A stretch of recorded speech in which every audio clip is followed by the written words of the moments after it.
All right, hello everyone, and peace of Christ to all of you. Please invite your friends and share the link with whoever you know.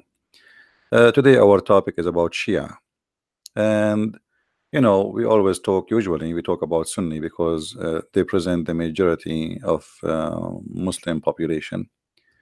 Uh, but Sunni is many sect too, same as Shia. Shia is not one sect, but all roads lead to Rome.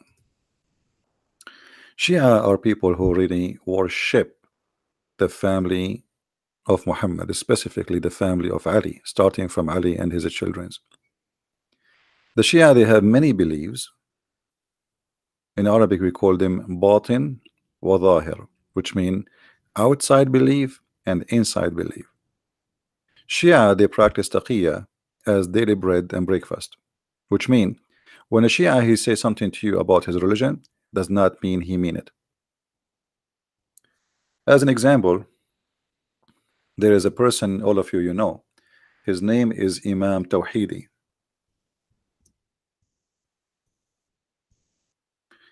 Imam Tawhidi is a great example of Shiaism. Professional liars, and he is willing to say anything to make you happy. Anything. Just use your imagination. He is willing to say to you that the caliphate were criminals. He will say to you, there is Muslims who commit a crime, blah, blah, blah, blah, but he will not dare to say the truth, which is what Shia believe, that they already believe in violence too. So, they have a very sneaky way, the Shia, in order to deceive you and make you believe in something how far away from what they believe.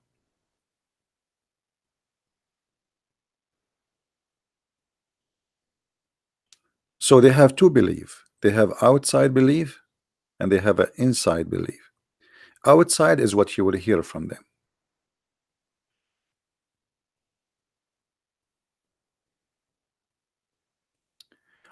What I stand for is stabilizing or establishing, sorry, a global peace. That is the big fat lie. Ali, the one who he follow, he was the biggest criminal ever in history. Actually, Ali, he killed more people than Muhammad himself. So the guy who want to establish peace, he follow Ali. You see how they lie? Condemning terrorism. Ali, he burned people alive. Ali, he burned people alive. Gender equality. The Shia believe in renting women, the same as the Muslim Sunni. The Shia believe that a man he can beat a woman. Tolerance and love. Absolutely. To the point Shia and Muslims, they kill each other until today. The whole war we see in Syria and Iraq is about Shia and Sunni. The whole war we see in Yemen is about Shia and Sunni. The whole war it's happening in Pakistan and it's about Shia and Sunni. Everything and Afghanistan it's Shia and Sunni, but they believe in tolerance and love. And if we ask this guy where he got this from, this is why he will never dare to even get close to me. We offer him to debate me, but he wanna join David Wood. You know, I'm not lucky. David Wood, everybody wanna join him, but nobody wanna join me. So today we have a sister who she is an ex-Muslim. She asked me if she can call, and I will let her present herself. She is from Iran, and she will call soon, and we will hear some of her story, and then we will continue our conversation. So please invite your friends. And if you are a Muslim, feel free to post a comment.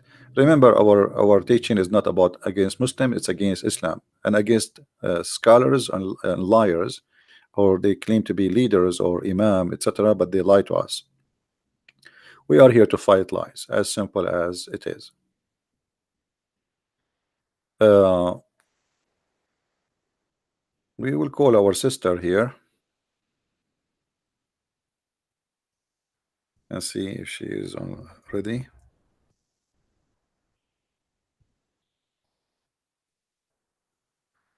If you look with me in the screen, enhancing education. Hmm. Shia society is the most behind cave time society. And then Shia, they speak about education.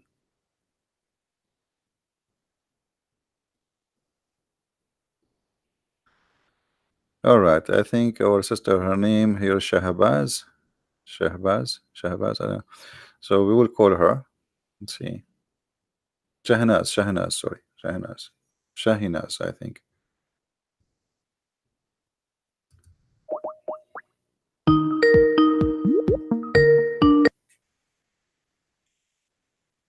Hello? Hi. Hey, how are you? Fine, thank you. Uh, Is my voice okay? I think your voice is fine for me, and I hope it's fine for everybody. Uh, we were talking about the Shia as we, like you asked me, because you are coming from a Shia background yourself. So before we start Sure. talking, maybe you can, present yourself, who you are, what you used to be, etc. And you can give like only give information which you feel comfortable to give, please. Thank you. Uh, so first of all, I think I hear myself double. I lost Can you. you hear me double too? Or I lost you. Okay, go ahead. Say again. okay, so I have a really good connection. So, but I just want to know if you hear me double or not, No, I hear you because fine. I I hear hear. you fine. Okay, sorry.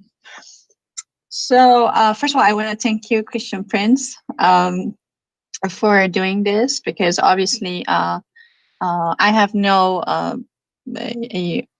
public channel or anything. I didn't inspire to have one, but you take a lot of time and you're very humble. So I want to thank you for not caring about fame or anything. And just as someone asks you something really in a random place, like, can you, speak about certain issues that's really important? You just said yes right away. I think that's awesome.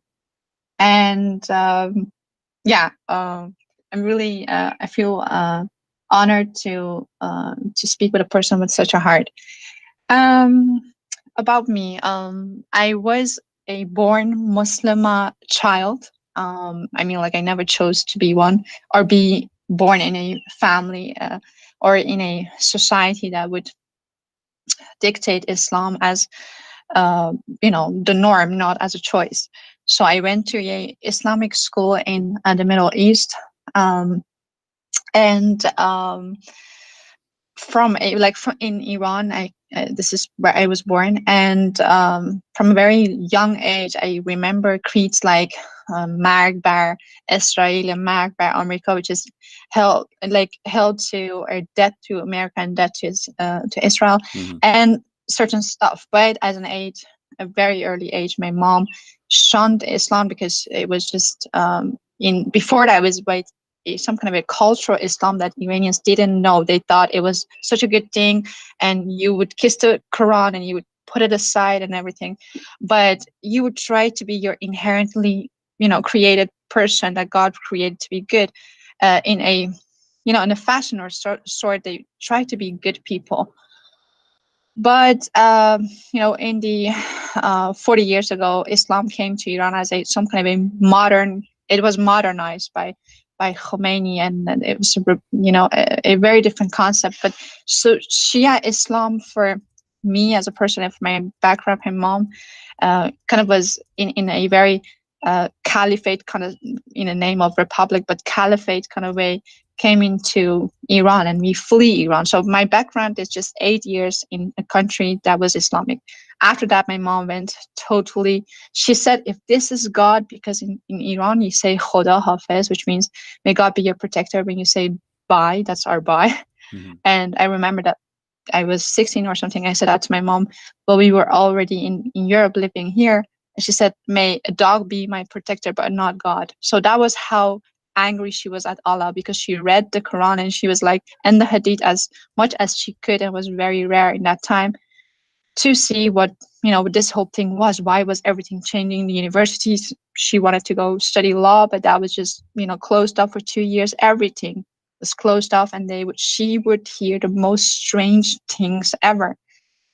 And so she left Islam, and we flee Islam, my mom and brother and my dad, to the West. So after that, I like started like going, yeah, as any other kid going to school, but particularly I went to a Christian school, which was really awesome for me. But then again, after an age of 18, I traveled back to Iran, and I was really interested in the Middle East and the culture, the classical culture, because it was all intertwined with Islam. So I started this whole path on Sufism and Molavi and Shams and all these people, which was all from the East, Far East, influences from the Far East, but it sounded like better than Islam. It sounded some kind of a self-actualization through, spiritual practice of Mhm. some sort. But then again, Islam, after studied like the last few 7 years, I've been listening to people like loads of people like David Wood and other people, and I've come to understand real Islam through people in the West, which is awesome.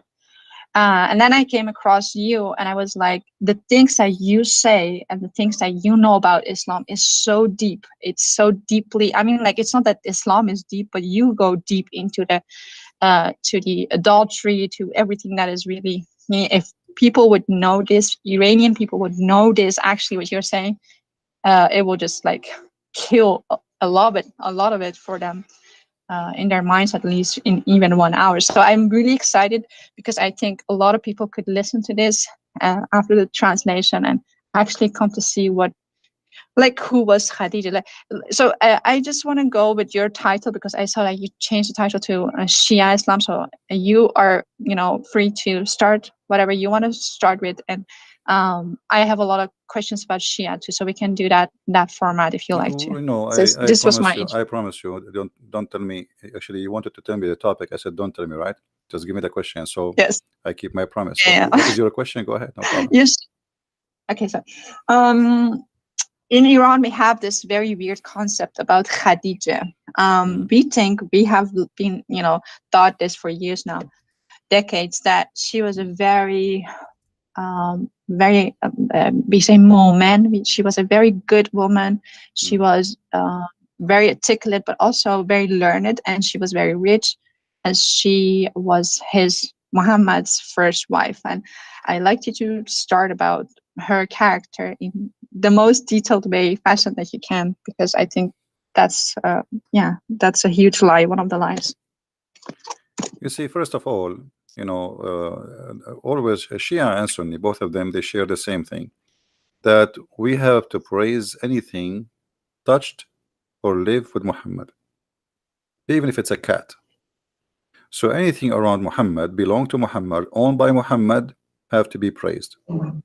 Except the Shia, they always insult Aisha, and the reason for that, Aisha, she took an army after Muhammad's death to kill Ali, and that make her rejected by the Shia, and they curse her in every prayer.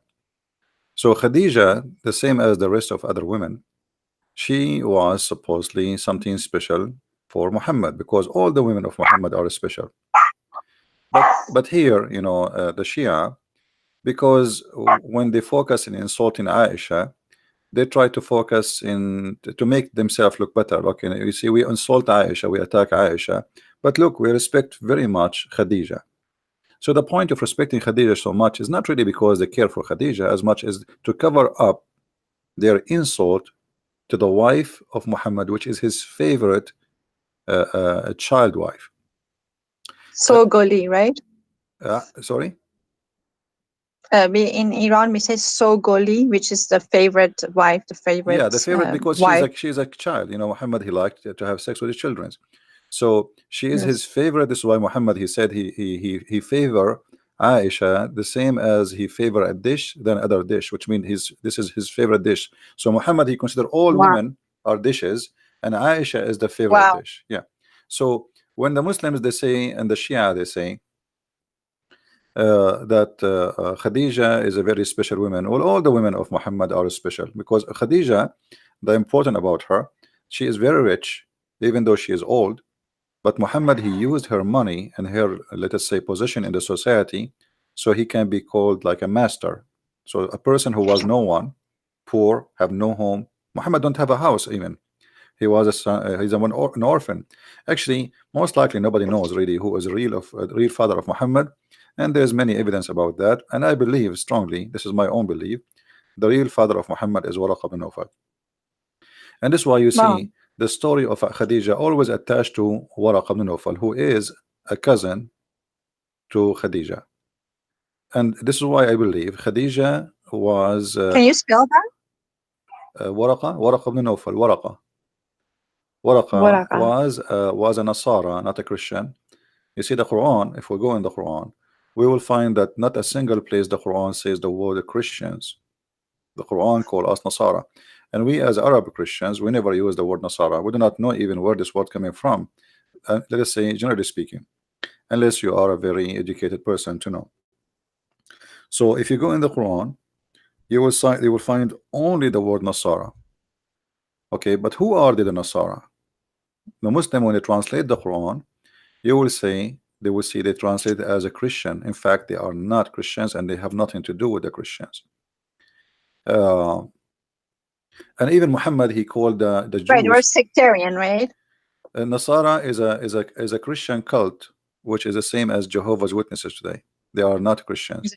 And Yeah, they're sectarian. Yeah. yeah, in the same way, for Muhammad, he don't even know how to call the Jews, so he called them Yahud. But Yahud are Yeah. not really the name of the Jews. How you can call them Yahud? Because even the word actually in English Jews is not really accurate, because Yahud is, you are talking about a specific group of the Jews, not the Jews. Yes. So Yeah. Muhammad, he do not know how to call the Christians. He misquote the name of the Christians, misquote the name of the Jews. He called the Christian Nasara, he called the Jews Yahud, and both are wrong. Now the Muslim, they say, including the Shia, that What Khadija, is she the right? was What would be right? The right phrase for Jews, according to you? but the Israeli, because simply they are the Ah, children of Israel, exactly. yeah. uh, like Jacob's name. That's how the yeah, tribes tell. actually even the Quran kept them, called them that name many times. But Muhammad, when he want, he called them Yahud. When he Yeah. want, he called them the children of Israel. And So what does that mean? Food. Yahud is coming from the Yahuda. The like there is a maybe we Who can make a betrayed sections. Jesus? No, like there's a tribe. The Jews, they have a tribes. So uh, every tribe have a name or have, let us say, a title. So Muhammad, obviously he cannot differentiate between a name of a group and the belief, because Mm, Yahud is not a belief. Yahud is just not a a belief. tribe. Yeah, Yeah. it's a group of people who belong to like um, Certain tribe. Yeah. a tribe, or let us say an ethnic, or etc. But the Yeah. Yahud is not all the Jews are Yahud. You know what I mean? So not all the Jews are Yahud. So what do you mean when you say Yahud? So and the same when they say the Christians, they say the Nasara. There's not That's even a single Christian is a Nasara. So who is a Nasara? Nasara simply mm. are people who are rejected by the Christian at that time, who they became, let us say, extreme in their belief. And this is where Muhammad, he started getting his ideas. Like the Nasara, they It's believe some sort of Arianism, right? they are what? In it is this whole Nazarene stuff is their beliefs, but some kind of a Nasara, Arianism. Nasara is a word mean poor, poor. So they call them poor not because they are poor with money, because the Christian called them poor for not understanding the Bible. So they've been called the poor and they are rejected. Hmm? Really, yeah. Like when you call More so. somebody Yeah. the silly, the stupid, so Yeah. the Christians are polite. No, They don't no. call them But stupid, they I call mean, them poor. I meant actually these people who the Christians, the real Christian followers of Christ, with Sean the Nazarene. I think their belief, in what I have read about them, was that there was an influence of Well, it's Arianism, which is also very this is a mix of many belief at that time, of and those Nasara is kind of a mix. So they kind of like they have a some from from many cult. You see what happened in the Arabian Peninsula, because it was out of the control of the Roman. Anyone his outlaw wanted, he ran to the Arabian Peninsula. So the Jews too. They were outlawed by the Roman. Why? Because in the year 614, the Jews, they helped the Persian, and you are a Persian, they helped the Persian to occupy Jerusalem. When the Persian occupied Jerusalem, they slaughtered all the Christians inside and they burned the holy church. So Really? yeah, and this was in the year Okay. 614, and actually even the Quran speak about this incident where the Quran says that the Roman, there's a chapter, it's called the chapter of the Roman.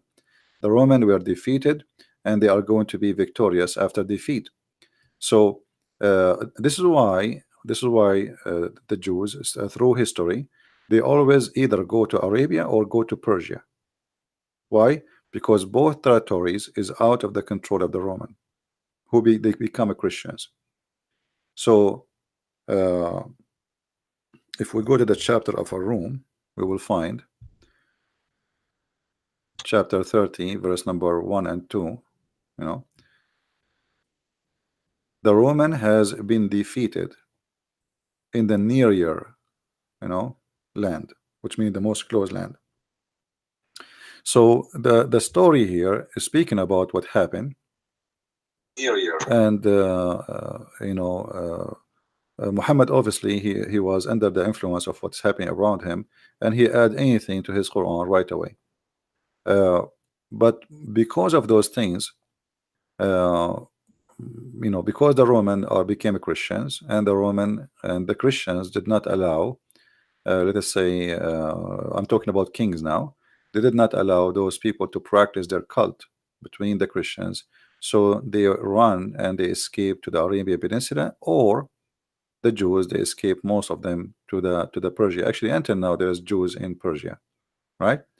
So Yes. and actually in Iran before Islam, the Jews, they are very important in the world of politics in Persia. But then when Islam came, they stayed there Yes. because they established their own businesses, etc. And the Persians still, they use the Jews for many purposes, to be like a connection, a bridge or connection with Europe, same as the Christian now. You see, the Christians in the Middle East, uh, all Middle Eastern countries who has a Christians, the Muslim countries, it's very important for them that they have a Christians in the Middle East. It's like we have a hostage here. If you do something to us, we will take revenge of your Christians. When the Catholic Pope, he said Muhammad, he brought nothing but evil. The you know many Muslims countries, they start burning churches, attacking Christians in the Middle East, in Pakistan, in India, etc.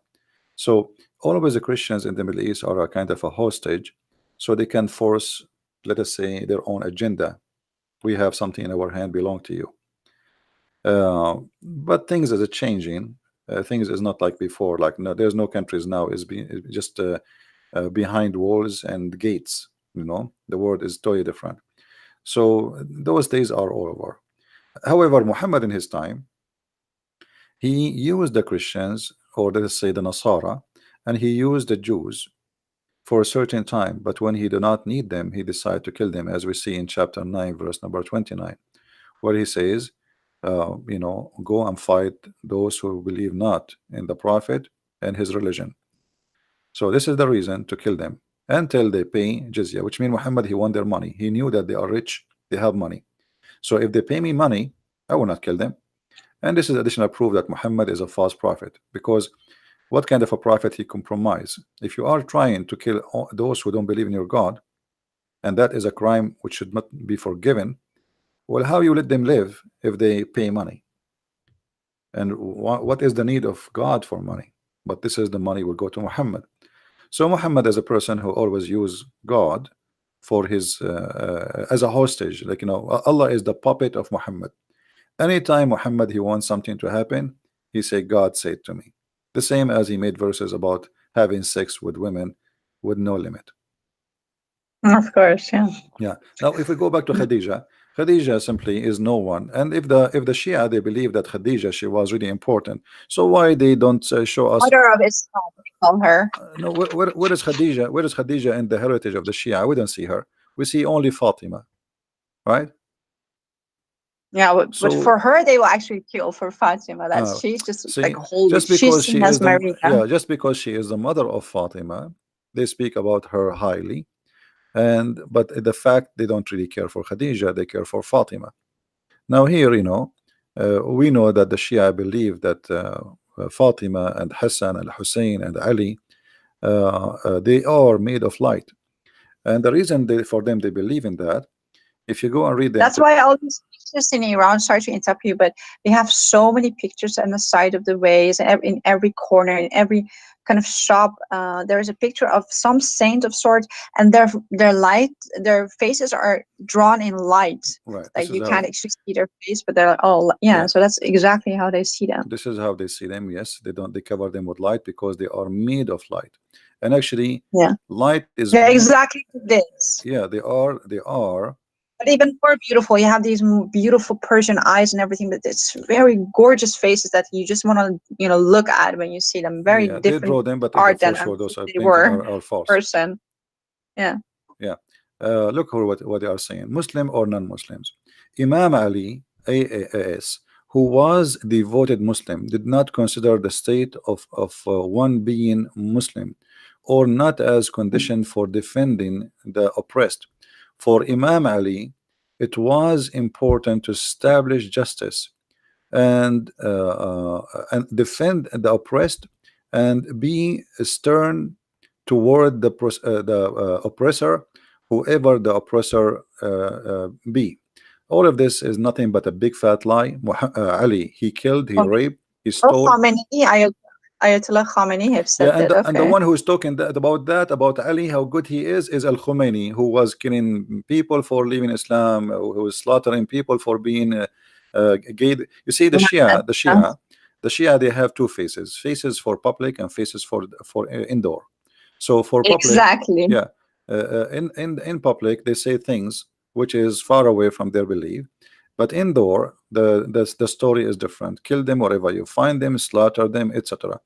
And the Shia, they believe clearly that anyone who leave his religion, kill him, the same as the Sunni, no different. And they So do every day. they do that every day. Every day in Iran, you will see some people they are hanged either for blasphemy against Ali or Muhammad, or for becoming gay, or to becoming Christian. So choose one to be killed. By the But way, did you know that you're on their side, on their radar? They make your name and everything. they have my name. You're on their radar. I've seen it in their sites. You're on their radar. They know you exist. I think you're from the CIA. Yeah, for sure. Anyone is against Islam. Yeah, they made a video actually in the Iranian TV about me. This is Yeah. many years ago. Yeah, I saw that video. Uh, anyone who Anyways, exposes back to anyone who expose their lies, he is an enemy for Allah. always. They're And either a spy from yeah, from and let Israel, us or see, they're from let us CIA. see the tolerance of the Shia. So if I go right now to Iran and I stand in the corner says Muhammad is a false prophet, what will happen to me? You will be imprisoned and you will be Executed. accused They will for kill me in the insulting the they prophet. will kill me in the street. They will not even take me to prison. They will cut me pieces. So they say things, this is what Shia is about. You see, Shia and Sunni, both of them, they practice taqiyya. But Shia, taqiyya for them More. is a style of Yeah. life. Like you have to do taqiyya in everything, anything, even with your wife. You know, there's tons of videos. Especially with your wife. They call these people, these akhuns, these people, and they ask them advice for marriage, and these idiots would actually say, just lie to them, say you will buy them gold and don't buy them gold, and this so simplistic, as if that will solve the issue, as if women just want one thing. They want gold, and they're stupid and dumb enough to just want that. And the other thing that is, they say Zat Zan, that it's in her thing, she's made of it, is jealousy, and she will make everything, like she will break everything with her jealousy, because jealous women go to hell. I mean, like, I hate them. I hate them for all these lies. But go on, sorry. Well, the Shia actually they don't respect women at all. At Way all. way more than the Sunni. The Sunni don't respect women too. But like if you go to the books of the Shia, as an example, if you go to the book of Al Kafi, which is like equal to Al Bukhari for the Muslim Sunni, in volume number 5, page number 500. Let me hold on. I don't want to give a wrong number.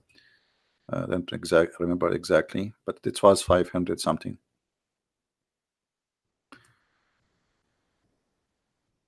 Yeah, page number 510. Okay. Okay, I just open it. So uh, the Shia, this is Shia, this is not Sunni, so Shia cannot complain. Uh, the Shia, they believe that women, when women she get older, she lose the best of her good. She have two part. She have two part of her. One part is for evil, and one part is for her beauty. And when she let me translate in English. I will use Google translation here. Let us see.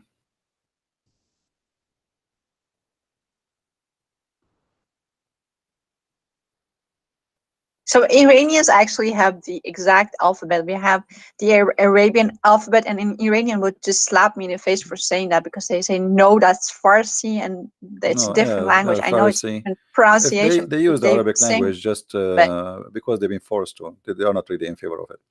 Here you see the yeah. Messenger of Allah said. Uh, let us see what happened to the translation here. That there is the women when she get older. Okay, he said if a woman grow up in age, uh, the both end of the better side goes, and her evil remain. I don't know if you can see the text. Can you scroll up a bit? So if you are a woman and she like you are, and who is an old woman here? An old woman is not an really an old woman. Old woman who she cannot have babies, and she is not pretty as when she was young. So that the good part about the women, and the rest is not is a pure evil. So women in for the After Shia, her menopause. huh? After her menopause. After after she don't have menstruation no more. So what is the use of the women? Menopause. Yeah, what is the use of the women? Nothing, because she cannot have No. babies, and she is not beautiful. Motherhood is So the only thing in Islam that has some sort of respect. So from women, you're upgraded when you're a woman. Sorry, when you're a mom, and then you actually get to dictate what your son does and everything. It is a whole sect in itself. But exactly as you say, women are just sex objects. You marry your position, your yeah, sex but object. That's what remember, women are. remember, Yeah. they said to you before that they respect too much Khadija, correct? Yeah. Okay, well, Khadija now she become older. So what is remain of her when she's old? Her evil part, right? That's what it says. So Wow. this is how they lie. You know, Shia is Wow. like is a collection of Tom Oh and my Jerry God, stories. that is so inhuman to make a woman who's older turn her into the evil part. So you actually have an excuse to, the Jews have 600, in the time of Jesus, they had 600 reasons for divorcing a wife, which would salty food would be one of them, the requirement. And this is actually even more evil than that. It's the same in a sense, in the same spirit, this Pharisee kind of way of living. You can do whatever you want, and then you can put it on a woman, you can project it on a woman. But this is even more evil, because you're saying a woman who has done everything for you, and now she's older, she's in a menopause, and she's most probably the mom of several kids. Instead of thanking her, instead of being loyal to her, now you're turning her into the black sheep, and you're saying you're able to do evil upon her. This is how as evil as it gets. No, here actually, this is more than this. The issue here that Islam, Shia, and Sunni, both of them, they look at the women as nothing. Excuse my language, nothing but a private part. So for them, she is just a sex toy, and you give babies. So this is a sex machine. She give babies for us. So this is the benefit of her. We enjoy her in bed, and then give us babies. So if she don't have the beauty and she don't have the basis, so what is left? So what the Muslim Shia and the Muslim Sunni agree, that she is nothing but an evil sex machine. And if she lost her beauty and she cannot have babies, so what remain? The evil, because this is what she is. So there's Oh, nothing good. There's nothing good on the women. So this is how they lie when they say, okay, we respect Khadija. Well, Khadija, she was an old woman already. Actually, the Shia, they but say that Khadija was, she was the master of Muhammad, because I think he was her sex toy, and I think she was so rich and so influential. If he would come with these ayahs, with these surahs, he would be beheaded by her. But yeah, okay. When she died, he came all with all these revelations, new but you know, revelations about what a woman is in her older years. Muhammad, he married Khadija, she cannot have kids. So the Shia, when they say Fatima, she was the child of Khadija, this is a big fat lie. Uh, Wow. yeah, because Muhammad have no children. Those are the children of Khadija. You know, if think about it, Muhammad, he have a child from Khadija. Okay, he married 13 women and he slept with tons of slaves after that. He could not make one of them have baby, you know. So Muhammad They have say no they all children. died. That they No, say no, they no, all no. died at a None very of young them age. died. The Maria the Copt, she get pregnant from her cousin, you know, or from people sleeping around because she's a slave. You know, you have no control of her. So, and even Aisha, she said to him many times that this is not your son. He don't even look close to you. But Muhammad desperately he was looking to have a son, but he could not. Now, Can you do you have this? Do you have something to show me for that, for like for the audience? about the sons of Muhammad, well, the Quran Yeah. is the clear proof. The Quran says that the one who accused you that you don't have, you know, you cannot have babies, he is the one he cannot have babies. Chapter of Al-Kawthar, chapter 1:8, verse number 1, 2, 3. I mean, it's funny to call even this one is chapter. Look, it's just a few words. All of it is about Muhammad. He don't have a private part. A man, he said to him, you don't have a private part. Allah, he get involved, and he said to Muhammad, don't worry, be happy. We give you Al-Kawthar. If we go and check Al-Kawthar, we will find Al-Kawthar is a river which is very white and sweet like milk. What is the relationship between a guy accusing me of not having a private part, or my private part doesn't function, to promise me with a river which is sweet, white like milk? This is a sperm. And then he says, because the sperm of Muhammad, he have to be sweet because he is a sweet, the sweetest ever. Then therefore, praise Allah for a sacrifice for him. Sacrifice for what? What happened exactly? Because he gave him a river in the heaven. What about you make him now having sex and have babies? And then, and the one who make you angry, Muhammad, actually he is not making him angry. He is making fun of him. He is downgrading Muhammad. He's insulting Muhammad. He will be cut off. Okay, cut off from what? Cut off from what? He will be cut off from having babies. Change the translation right away. You will find the translators. This is why we say never trust a Muslim translation. Never. They lie. We change the translation. Look, there it says from the hereafter. Here it says from having children. Do you see it? So the whole story, So he was people are making fun of someone who was Muhammad. obsessed with himself because he had this defect, and men, for men it is you are money. You know that this is Absolutely, very yeah. important to a man. So he like, okay, that's huge to know. I never knew this. No, I think many with this is me why don't know Muhammad. This is this. why Muhammad. He says, "I was the most weak person between all mankind in sex," and then I invoke my He was God, Allah. bragging about his sex all through this, through the Quran and the Hadith. Well, That's also a he reason brag no about it. Yeah, normal person brags about their private life, he right? No brag. moral person would No, do that. he brag about it because he's trying to cover something he believe it's Purpose. missing. You know, that's why he brag. And Muhammad, he said that I was the most weak person between all mankind in sex until Allah, I invoke Allah, and He sent me a dish of meat, al kufayt. I ate it. I get the power of 40 men.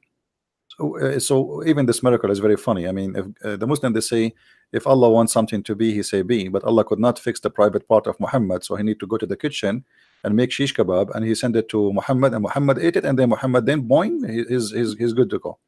Uh, all of Islam They is a like shish kebab. yeah, Islam is a collection of stupid story. Additional to that, Oh, the Muslims, because this is your interest about women, the Muslims, Shia and Sunni, both of them, they believe that women, she is created for sex. If you, there's a book, it's called Al-Khisal, by Al-Shaykh God. al-Sadduq. Al-Khisal. So this is Shia book, not Shia, not Sunni. And by the way, Sunni, they agree with that too. So there's a hadith where it says that Allah gave the women 10 part of a sexual desire, one of it only for the man. So the man have only one sexual desire, or let us say joy when he have sex. The women, she have 10. And then and then he says, but because Allah, he made the women shy to say her desire, she don't say it. So they always, they view the women, actually let me find it for you.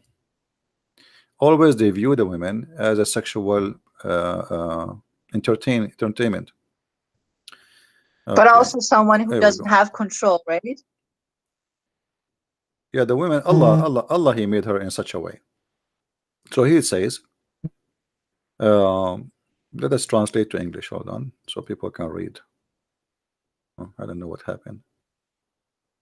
We say translate, it took us to something else. Let us check. Yeah, I have a million questions, so sorry for keeping you from your topic. Yeah, no problem. It's okay. All right, here we go. We switch to English. So look what it says here. This is the book of Al-Khisal, page number 438. Here it says, in the authority, etc., etc., it says, Allah made, yeah, the translation is not good, the women sexual desire 10 times when she have sex. She have 10 sexual desire, and one only for the man. But because Allah, he forced modesty in the women, so she cover her desire. You know, she don't talk about it. All right. Yeah. Okay. So this is how they view always the women. And this is why Muhammad, he brag about his sexual desire, but no women she brag about his sexual What? desire.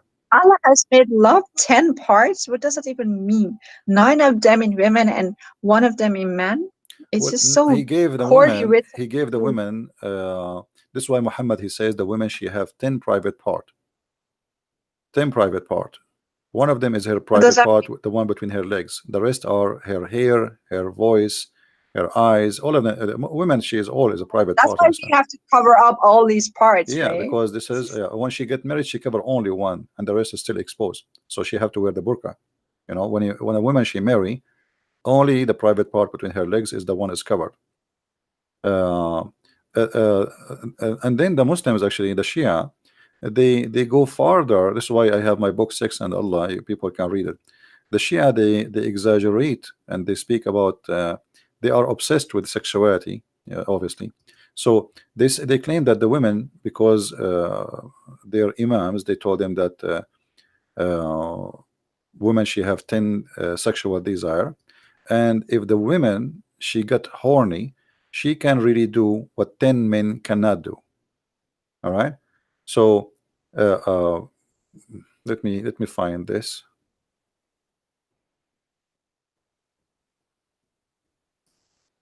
Oh, I'm Okay, here we listening. I'm go. reading some of the comments. Some of them are really rude. I don't know who this person is. Rat Prophet, but it's really rude. Some of the comments.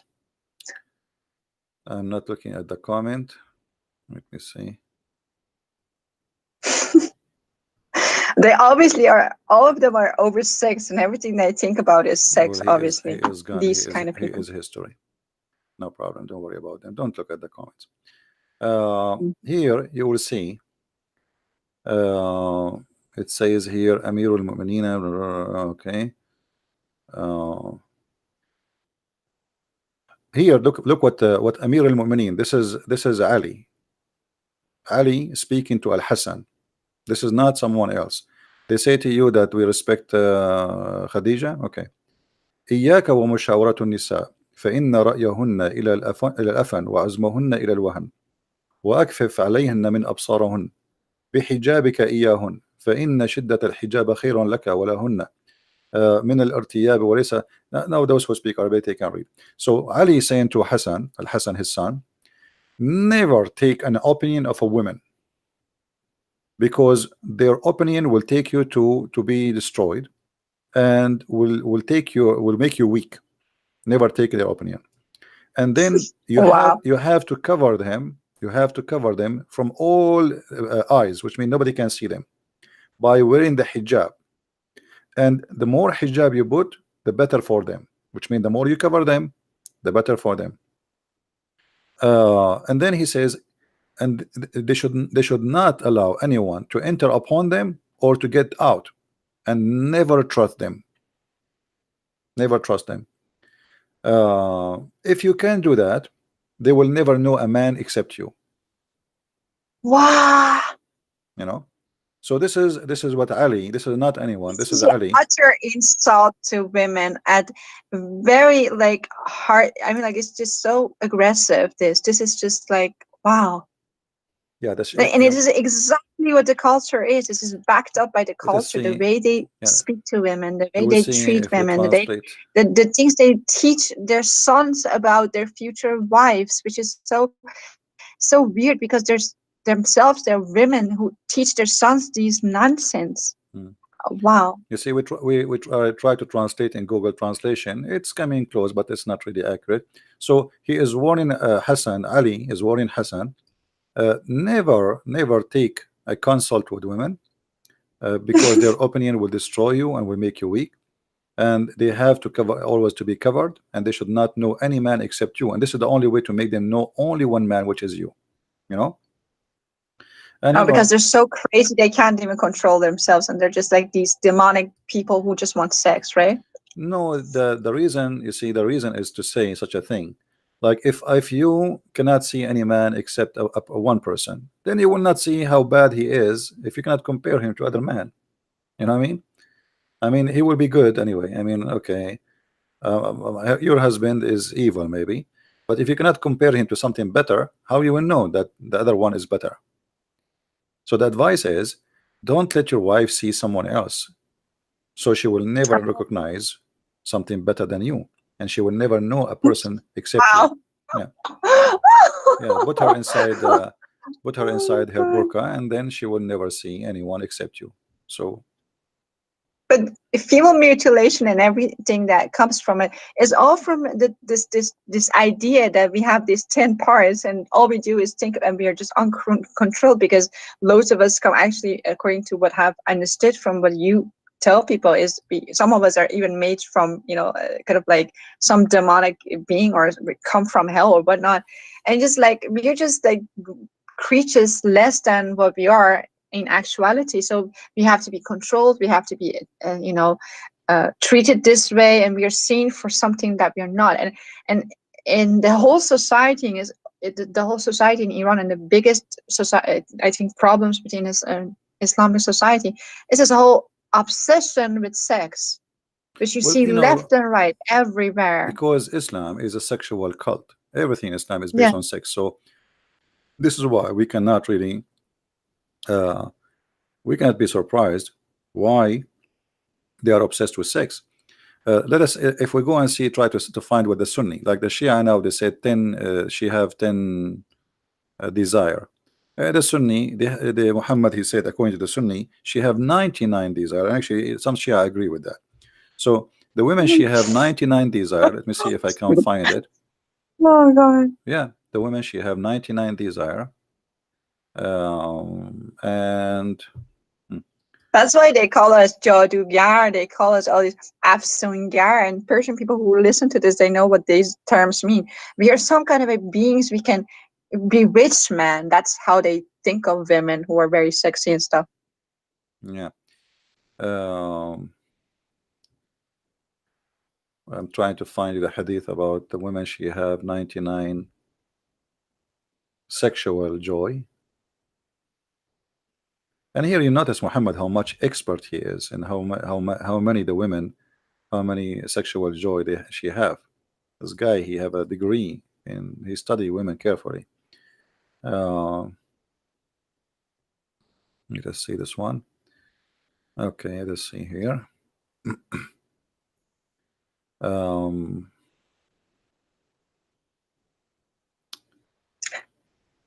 let us see. Someone says, I have butterflies on my screen. What should I do? I think you should refresh your page. That's I'm what not you should showing the do. screen right now, so don't worry. I did not show the screen. I'm looking for the reference. like No, I think someone's screen just froze and they didn't know what to do, so I just gave okay, answer. yeah. Uh, you see, like if you talk to a different person, he will take him a year to find reference we are talking about. I mean, for me, because I memorize it in my head, I'm trying to find. You're the king. Well, I do my best. Let's see. No, I've I never seen found. someone like you destroy Islam the way you do, utterly destroying it. Well, Islam is very easy to destroy anyway. I mean, it's a stupid cult. No, you're just too humble. It's not that easy. You're destroying it, but everything that God gave to you, of course, it's God gave all the grace, but it's just amazing. But go on. Let us see here, but this one is a Google book. We can translate to Google to English. We need something which is can be translated. Um,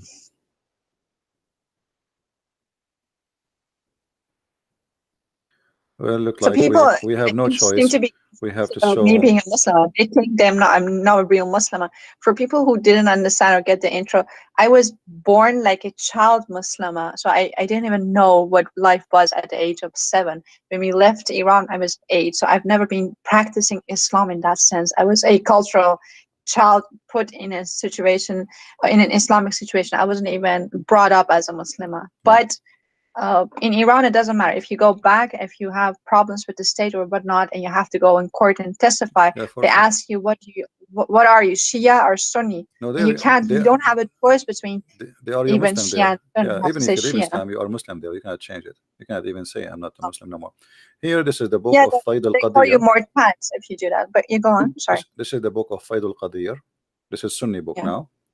And in the Sunni book it says فضلت المرأة على الرجل ب99 جزءا من اللذة. The women she been favored Is by. it on the screen? Because I can't see Sorry, hold anything. on, let me I did not put it on the screen. Let me see. Yes, I'm All Christian right, now. all right, now we will be back. This is the book of Faid al Qadir, and we are in page number 440. Yeah. And those who are Muslims, they speak Arabic, they can see what we are talking about. This is 440, and this is hadith number 5888. It says the women she been favored over the man by 99 joy, sexual joy, and this is reported from Abu Huraira. Now this is Sunni, you know. Shia they say 10, Sunni they say 99. So choose one. Can you recite that in Arabic? Is that possible? يا فضلت المرأة على الرجل ب99 جزءا من اللذة ولكن الله ألقى عليهن الحياء, but Allah he made them shy, or let us say he put modesty on them so they don't like talk about it. Oh, Yeah, okay. Thank you. yeah. Both cult, Shia or Sunni, they are sexual cults. Islam, all of it is based on. Why if you what is the reward of a man if he convert to Islam? It's sex. You know. Eternal sex, that is not just It's this all, yeah. life, but It's no. in, It's, I in mean, it's heaven always there about is, sex. there Always is a about sex. sex mansion. Yeah. Mhm. Uh, and Shia and Sunni, this actually, I mean, There's like nothing for the woman, right? Even heaven is not designed equally for women and for men. It's designed, I mean, like, I know these contemporary so-called scholars try to say that is both for women and for men, but classically Orthodox Islam doesn't teach that. It actually says even the heaven is not for us women, right? The hell is for us, but the heaven is for, the again, being man in sex. Wow. actually Muhammad he said it clearly that the majority of women they are going to go to hell. So, and the reason for that because they have their period, and this is the major reason, which make Oh, them wow. make them not equal to the men because they have their period, so they are not equal to the men. This is the hadith of Muhammad here saying, "O women folk, you should give it charity and be diligent in seeking Allah and forgiveness, because I have seen which means the way he went when he went to heaven, he saw that doers of hell fire are women amongst them. The majority they are women. And Muhammad, he asked them there to give donation, so like so Allah will forgive them. This is the whole point. He's scaring the women, and the women they Wait, start. just for a second, I need a second here. So just imagine us as, and this is something I just remember from my childhood. Just imagine for a second teaching little girls who for the first time come to know who they are, who they are in the presence of the Almighty God, and they're this is drilled into their beings that they are less worth, they have less worth. It's just insanity what that does to a society. Yeah. Sorry, just Well, go on. it's a the concept of this cult. It is you believe in Muhammad, we give you sex, and we give you money. That's the whole. This is the whole Islam. To summarize it, you will be 10 times rich than any king in heaven, which is funny because heaven is supposed to is for free. So what I would do with the money? But Muhammad, he said, in the heaven there is a market where you can spend your money, and in the market there's images of men and women, and if you like an image, you can pay and have sex with that image. Uh, and this is the whole idea, of Islam. What is the reward? If I go right now and I join Hezbollah or ISIS or Al Qaeda, what Allah will give me? Sex. That's it. A lot of Women, sex, yeah. endless sex, Not yeah. you see. Or whatever your right hand possesses, right? That means endless. Actually, like you see, when we say 70 women, the 70 women, let us say 72 women, this is the lowest. Every woman, she have a 70 wasifa, which mean maid. And every wasifa, she have another 70 maid. So what is the total? You have thousands. This is for the lowest Muslim. For the lowest. Oh. Yeah. For each one of them, she have 70, and the 70 have 70. Muhammad is stuck with the number 70. So the whole cult is about sex, and always this cult put down the women. As you see, women, when she get older, the good part of her is gone, which is babies and sex, and then the bad part is the remain, which is evil. This is why Muhammad, he claimed It's that, just machines. We just give you babies and then you yeah, get to cause the money. Muhammad, That's what. he said, you see, the Muslim, they say the Christians are funny when they claim that they believe in the original sin, right? This is what they say. But look what Muhammad, he said. The prophet, and not only that, I saw like the that and etc. They say the Christian, they blame Eve in the Bible for the sin of Adam. That's not true. God, he punished them both. He did not blame one. Same time, uh, the one who commits sin, he commits sin. Doesn't matter who is he, male or female. But look here what Muhammad said. The prophet said, where it is not for Bani Israel, which means the children of Israel, meat would not decay. Muhammad blamed even the Jews for the food is damaged in your table. And then he says, and where it is not for Eve, no woman would ever betray her husband. So Muhammad teaching the Muslims that all women are the same as Eve. And Eve, she was a bad woman. She betrayed her husband. And actually, he used the word in Arabic, khanat. Khanat, the one who But this cheat. is their pride and joy. They always, I see these modern scholars defending this notion, saying, "Well, you Christians, you believe that Eve was the one who actually, deceived Adam, but we Muslims, we don't believe that. We believe that Eve and Adam and Eve were equally sinners. But this is so not true. Then what you're saying Yeah, is well, everything they proving the say, opposite. you see, Muslims when they say things to you, they bet in But your. this is actually the opposite of from the truth. Why would they do that if they're proud of their what they like? If you and I would speak about the Bible, both I don't know about you, but I'm really proud even about the Mosaic law. I'm like, wow, that's so just, that's so good, that's so holy. I don't have to hide it. But this is also a proof that they're even ashamed of what is said here. They try to change it. Muslims, they play taqiyya, as we said. So when they say we don't believe in that, we go and we check, we find that they believe in that. But the Muslims always they bet in one thing, that you are ignorant, you do not know. And as long you are ignorant, we can lie and we can say why you believe in that, you know. And because you don't know how to answer them. Like, can a Muslim says to me what they just said to you? They cannot, you know. So this is why here we are trying to fight ignorance. Ignorance is the problem. Do you hear me? Yeah, I hear you. Yeah. So this is why Christians, when they listen to us, they need to take notes, save reference, because those things, the same as they say to you, they will say to them. And if you are not a person with education, you do not know what to say, and they shut you up. You know. But here, Yeah, actually, here you it's notice not even Muhammad. possible. It's not even possible, I think, in a theological way in Islam to critique Islam, right? You have no right to do that, even as a man, not only You as don't a have woman, right but for what? I you don't know. understand what. You don't have right to do what? So I thought this was some kind of a theology, Islamic theology, that there is no position, no one can take a critical position. I mean, like what Molavi did in Iran. He actually, I think he was the grandson of Ali. This is how I have perceived it to be true. And he came with all sorts of objections against the orthodox kind of Islam, and he was seen as someone who is not a is a murtad. He's not a Muslim anymore, because so whenever you someone poses something, even within some kind of a understanding of Islam, but difference from idea, that person is seen as, whether man or woman, as seen as murtad. So I think this is a theological thing that no one is able, or no one ought to critique Islam in a Islamic format, right? Or is that just for women? You see, this is not about a mullah, not about a Muslim, not about. This is what the cult is about. The cult is made by the man for the man. So whoever is reading the cult, studying the cult, he have to understand that this is a religion made for the benefit of the man, and the woman, she is just a sex toy.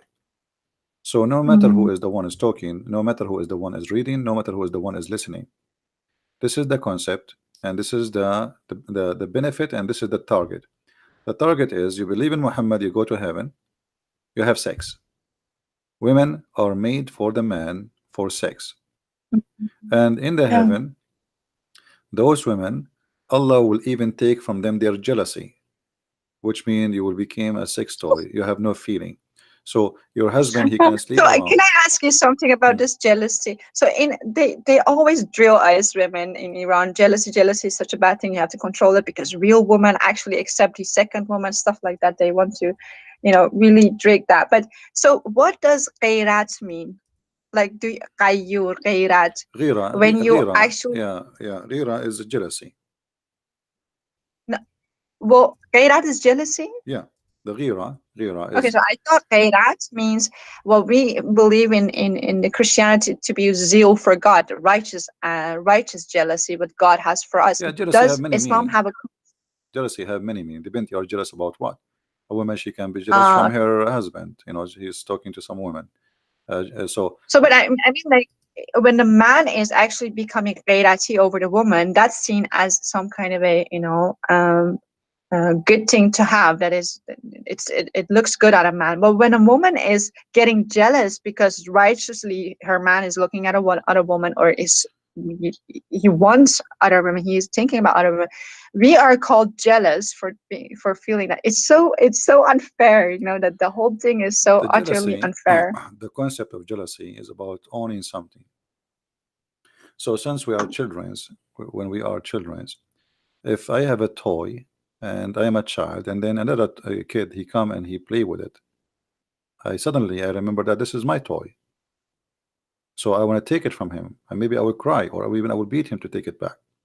So jealousy is the desire to own, not a desire. It's not really a good desire. It's about owning the person or owning something. So some people, when they marry a man or a woman, when they marry from somebody, they say they are very jealous. Why? Because they believe they own you, you belong to them. So you cannot even talk to someone else. You cannot even have a freedom to say hello to someone. If you look somewhere, he will accuse you with something. That is a sign of obsession, of ownership, and not love. This is not love. This is ownership. So Muhammad, when he said that Yeah. the women in the heaven, Allah will take their jealousy, he is trying to solve the problem, because the Muslim men, they have many women and they keep fighting, and even Muhammad himself, his wives where two parties and they fight each other, even they throw rocks at each other. So uh, this problem, anyone who have many But was that because of Muhammad? I mean, like, I can't even imagine someone loving him. I think, well, I don't know if you've ever read this book that they this are not loving Iranian him. lady. They are not loving him. They are fighting over property. You see, if you Ah, go, if you exactly. That's what I want to say because he's so unlovable. So they can't be fighting over him. So they're fighting about no, poverty. That makes sense. yeah, if you read the hadith, the fight is about Bintu Abi Quhafa, which means Aisha. She was Yeah. uh, when uh, the prophet became like a king, right? So he's a king, and he received gifts, bribe. If you want something from the prophet, you want him to do it to you, you give him money, and he made verses about it in the Quran. So Aisha, she is in control. Aisha, we say she is young, she is a child, but she is evil, obviously, and she is taking advantage of this old man, who in now he is obsessed with her over the other woman because she is the child, young, a wife. So he enjoys sex with her, and obviously now she is getting older. She is maybe 14, and maybe her mother is teaching her. Obviously there's somebody teaching her. So Aisha, she made all the people when they receive gifts, they have to bring the gifts to her house. So what people do, if Muhammad visiting different wife, they don't bring gifts. They wait until it is in the house of Aisha. Why? Okay. Because Aisha, she have influence. Maybe she sit in his lap and do some belly dancing, etc. And she say, do this guy, he sent us a gift, he's nice, etc. So she convinced him to agree. So people, they learned that if they send their gift to the house of Aisha, what they want to happen, the bribe will function. If they send their She's a gift, genie in the bottle. Okay. yeah, it's a fighting about not about Muhammad. The hate in front of us, actually telling the story. And they came to him, even they sent his daughter, supposedly Fatima, asking him to be equitable, you know, regarding the matter of daughter of Abu Quhafa, which mean Abu Bakr. And Muhammad, refuse. He says, um, you know, refuse to accept what they are asking him for, to be equitable, which means to be justice. And this is a clear proof that Muhammad himself was not justice, even the money. So Aisha, she got all And the this, gifts. this is one of the laws they brag about. So they always say men they have the ability to marry other wives, but the first wife should actually totally agree, and she No, that's should false. give consent and That's false. everything. There's nowhere That's anyone he's saying that women she have to agree is a big fat liar. Let us show us the reference where he got this from. That's a big fat lie. That is a big oh fat lie. wow. Yeah. So that's something they want to, And there's eh, no women would agree. I mean, it might be rarely occasion, like somebody he cannot have kids. His wife, she know that he's a nice guy. He's a good for her, and he don't want to marry anyone, but he want to have a kid. So she said, you know what? Okay, marry some other woman, maybe because she think it's her who cannot give him a baby. But this is rare.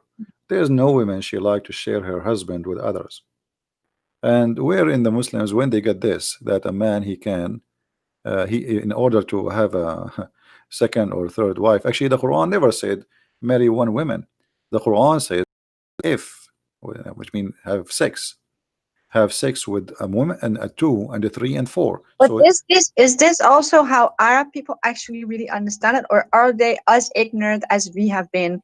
Uh, no, no, no. They understand it very well. are They are you see, there is we said there is something for public for people who speak English, and there is people for indoor. There is nobody believe how in do you this say God. that in Arabic? Sorry. Can you say can you repeat that in Arabic? How you actually say there's something for indoors and something for outdoors? يعني في الداخل وفي الخارج. Inside, the inside teaching, when the Muslim they close the door of the mosque and the windows in Europe, they start talking about the kuffar, how filthy they are, we have to do jihad, etc. When a foreigner he come, he open the door, he say Islam teach peace, we love mercy, and we know Islam says to us to respect others. In a house of peace and dava. That's what you're referring to, right? This is no, this is called taqiyya. This is the taqiyya. Yeah, I mean, but in the house of peace with Muslims, you don't lie and you are being whatever sincere. But when you go outside the door of Islam, you can actually, do taqiyya and lie No, you for can Islam. lie. Or is it also for with Muslims? No, Can you also lie to Muslims? you can lie inside Islam because the Prophet said you can lie in three Really? cases. Yes, you can lie to your wife, your family, your friends, and your enemy. So who's left? Nobody. This is not in the Who dar was of, left? yeah, who is left? Nobody. But if you go to the chapter 3, number 28, which is the taqiyya is coming from, you will see that it teaches clearly that a Muslim man, he should when he speak to, for sure this is when he is weak, as you say, the country which is not his, he don't have control over it. So here it says it's forbidden for the believer to take the hypocrite, and supposedly we are the hypocrite, to be their friends. However, and the one who is sincere to take them as honorable friends, if he is sincere, seeking honor and might and honor with them by taking the hypocrites and disbelievers as a friend, both he has no connection with Allah. So the second you take me as a friend and you mean it and you are sincere about that as a Muslim, that's mean you are not a Muslim no more, you are apostate. So he have no protection, no connection, no honor, no mercy. So the Muslims can kill you, rape your wife, take your money, unless this is the exception. So I felt bad. there's an exception. Hold on. The exception is if you want to take them as a friend, but you don't mean it, it's okay. So look what it says. Unless to be, but you guard yourself against them. Save yourself from them, taking it as it were security. Saving yourself from them by speaking in a friendly way toward them while your heart is like this. So your heart always should be The this like very that. definition of how to be a hypocrite. This is just That is Islam. exactly that. Islam is about hypocrisy. It's satanic. It is totally satanic. So he can not take you as a friend. But if you go in the West in America, you will see every Muslim saying to someone who's not Muslim, "Yeah, we're friends," and they invite you to their house, etc., in order to maybe to deceive you and make you believe in Islam. But as you see, this is the teaching of Islam. This is not my quotation. This is not my words. This is Ibn Abbas, the cousin of Muhammad himself. This is not me saying that. And this is, by the way, the official government How, website of how the is King he? of How is Jordan. he a cousin? By the way, we don't know anything about Muhammad's father. Even how can he be Well, this is a what they say. cousin? They say that this is his cousin. His name is Ibn Abbas, and whatever they say, we go with it. No problem. Mhm. Okay. Yeah, but this is what this cult is about. It's about deception and lies. And you specifically, most of the things you said tonight was about Shia Islam. Someone, Almir, I think she's Iranian. She's complaining about deriving from the topic, but it's all within Shia. This is all Shia Islam. Hmm. Yeah. So, can I ask a different question also Sure. about Shia? Go ahead. So can you tell me more about the character of both Hassan and Hussein? Because that in Iran, Hussein is praised actually as a maybe because I think Muhammad, as you said, is Hamd bar Ubad, like the one who is being praised, right? So he could be anyone. Hmm. It's very vague for me, all these names, but Hussein is actually almost for some people it's an incarnation of who Muhammad was. So they in actuality either praise some people praise Ali and some people praise Hussein, not so Hmm. much Muhammad though. I've never, yeah, they say like salawat bar Muhammad or all of Muhammad and stuff like that, but praise be upon Muhammad and his followers and his family, but like it's still really vague for me. Do you have more information, cultural information that you and background context about who Hassan and Hussein were and their lives? And do you know something about this epic fight that he had and he brought his son into that fight and what happened Well, to him, which uh, made him shahid? there's many stories. All of it, obviously, it's a fabricated stories. Uh, as an example, Ali himself, he was not born in a normal birth. His mother, she gave birth to him in the Kaaba. This is Shia stories. This is Shia stories, and there's no source for it. I mean, Shia, they have tons and millions of stories. So, uh, uh, he is the only one who was born in the Kaaba. You know, Some Jesus figure in actuality. yeah, they have like a lot of stories uh, about Ali and about Al Hussein and Hassan. Like as an example, when Fatima, First of all, what they sorry to say this, but first of all, what does it mean, Hassan and Hussein? Can you explain what the names mean? Hassan mean good, like Yeah. good and good. Hassan and Hussein is the same actually. Oh, really? Both, Okay. yeah, both are like Good. the good and the good, you know. So Hassan The and good one. Hussein, like the one is good and the one is uh, uh, the source of good, or let us say um, it's about being good. You know, it's not really too much different. But the Mhm. it's not here. Not a problem. The problem is that the Shia, they believe that Al Hassan and Al Hussein, they are created from light, and Ali. Now they don't mention Muhammad too much because simply Muhammad is just a cover up. You see, the Shia don't really care for Muhammad. They care really No, for Ali and his family. But Hussein. Yeah. Muhammad is a cover up to make themselves look like still we are a Muslim, you know. So the Shia, they believe, and they have their own interpretation for everything. So they say that the Quran says that Allah said that Muhammad, he is a light, he's a lamp. All right. And Yeah. from this interpretation, they say all the family of Muhammad, they are made of light. They are creatures made of light. They are not human like us.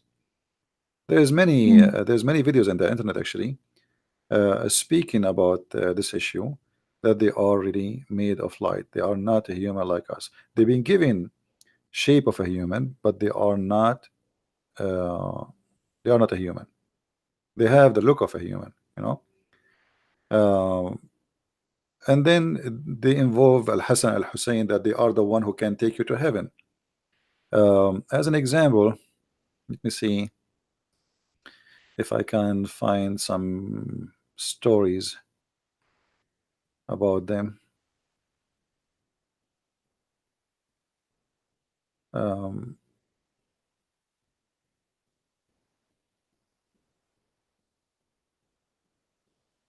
yeah, as an example, here there's a story that Al Hussein once he wished to have a grape. Hmm? He wished to have Yeah. a grape. So what he did, uh, uh, he hit the ground with the like with something, and then uh, different stories says he hit like the column of the tent or the column of the house, and then right away from the ground came a grape and banana, and Oh, he okay. did feed him. But I need to find the reference to see, because we don't like to say something without showing reference. Let us see here. All right. So all of those stories is just to make them gods. They are gods in this earth. They are not a human. Uh, Pseudo gods. okay, here the chapter name is Ityanahu alayhi salam al-inaba wal-mawza fi ghayri awanahuma. Giving him, peace upon him, grape and banana, not in the time, which means not in the season. If we translate this to Google, in Google, let's see, maybe Google will work. Let's hope. Okay. Uh, Giving him the grapes and the banana in non-season time. So what it says here, um, that when the son of Ali desire, he have a great desire for a grape, but it's not in the time of the grape. He hit his hand with the pillar, and then from the ground, brought down from the ground the grape and banana, and he feed him. You know, I So was mimicking Musa in a sense, but in a different way. He hit his stick on the ground, and then things happened. But they hit the stick on the ground, and fruits and like grapes come out and banana. yeah, they have many tons of stories. All of them, they are funny. And who dare even to question, to say this is stupid? Nobody there. Nobody would dare even for a second to say this is crazy. So you have to agree and you have to say this is true. Otherwise, they will kill you. You know? So Al Hassan Al Hussein simply they are they are inherited their glory from being born of Ali, and they are being born from Ali and Al Fatima. That make them made of light too. So all of them, they are made of light. And then the This Shia, is a very dangerous teaching because when they say in Iran they have a word, I think it's an Arabic word, but it says zat. I don't know. Have you ever heard that zat? I'm not sure what does that mean. I don't think it's an So Arabic. it's like your intrinsic inherent thing that you're born with. You're born with some. They believe first of all in fatalism, but this thing that they easily when you're in a crowd of Iranians and there's some gathering of people, people easily go, oh, that person zatish kharabe, which is like that person they have a bad soul. I think this is very, when you explain that they believe in some are actually made from light, some are made from fire, some are from this place, some are from that place, so all around the world because their whole genesis is so shattered, so I'm they not don't sure have a what the word really they good are concept. saying, but what I know, um, the Shia, they don't believe in them to be human. Let me see here. Muhammad, he said, and Ali agree that Al Yeah. Hussein is the lamp of guidance. Let's see here. Hold Okay. on a second. He is the lamp of guidance. No, I mean like, is it so that in Islam they believe some people are not made from a good substance, they're not godly, and Yeah, some yeah, people are. because it's about fate. Well, Muslim, they believe in fate, and you are made already from what you Great. are made of. Yeah. Yeah, you are Yeah. made to go to hell or etc. So if we translate this into Google translation, you will see that those people, they don't really believe that they are a human. Hassan al Hussein, etc. It says, I entered the Messenger of Allah, and I have etc. And said to me, Messenger of Allah, welcome to you. And he said that Al Hussein is he is the most beautiful thing in the heaven, in the skies, and in the earth. Most, the most beautiful thing. All right. So What this does Zion mean? zine is like decoration. The decoration of something. Like the best of anything, like the most beautiful Okay. thing. All right. And then my father, he said to him, and how is so? How he can be the most beautiful thing in the skies and the earth? Uh, there is someone is better than you? Are you saying that Al Hussein is better than you? So Muhammad, he said, sorry, he answered him saying, and I swear by the one who sent me by the truth as a prophet, that Al Hussein, the son of Ali, uh, there's nothing higher than him in this earth. Wow. Nothing higher than him in this earth. For So it is, they're praising more gods than more than even we can think about. They have so many gods. yeah. And then it says, he said, and it is written in the right hand of the throne of Allah. This is written in the right hand of the throne of Allah. So the name of Al-Hussein written in the right hand of the name of throne of Allah, that there's no one is a Well, I guess greater. too, right? Yeah, but notice here, what they are saying, that Al-Hussein is greater than Muhammad himself.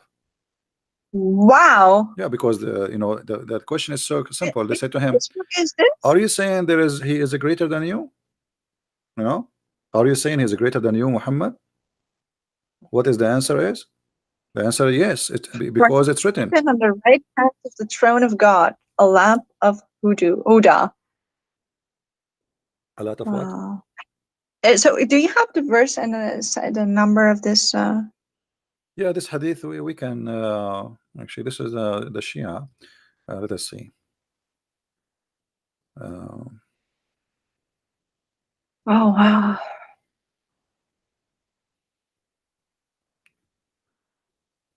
okay, here.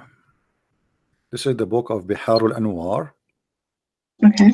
The book of Biharul Anwar. And what? Volume number 36, page number Yeah. 205. Okay. 205. And you know, I can give you the link actually in your Skype if you want, you know. I'm sure. Thank you. But I don't know if you can open it because it's in Arabic and the link is in Arabic in the top. But That was for anyway, later. Well, but I will need all this for to translate it. yeah. So this is what they believe, and this is what it is. And I mean, it's a crazy religion. What we can say, you know, this is how it is. So here you notice how the Shia, they use Muhammad to make Ali family gods in earth, to the point even Muhammad saying that he is the best and there's nothing better than him, neither in earth, not even in heaven, you know.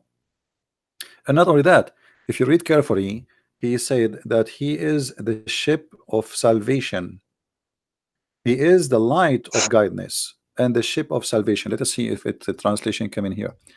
um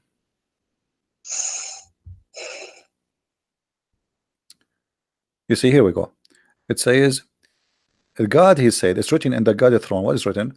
He is the lamp of guidance, of Huda, and the lifeboat, the salvation boat, and Wow. he is the good Imam. All right. So Yes.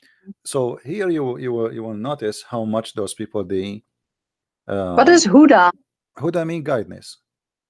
Okay. Yeah, A Huda is an lamp of Arabic Huda. word for guidance. Yeah. Mm. And he is the most proud. He is the mission for Allah. Yemenite? He was a Yemenite? No, no, not Yemenite. Not. Well, here. No, Lifeboat, a good no. Imam. This is Google translation. You know, Google Oh. translation. Yeah, yeah. Here it says like he is Yaminullah. Yamin, it's the mean not Yemenite. It is like he is in the right hand of Allah. Um, So in the right side of the hand of Allah, in the throne of Allah, it's written in those information. All right. And not only mhm. that, it says that he is made Allah, he put in his backbone a sperm which is very good, and it's blessed, and it is Blessed. Yeah. yeah. So he put in his you see here, sperm is blessed in his backbone. All right. And So then he what is that said, whole crucifixion? In no, his crucifixion. crucifixion? This is translation for the word sulbahu. It's Google translation, you know, sulbahu, which means from his lineage. That's why we cannot use Okay. Google translation really as a source of especially in Arabic.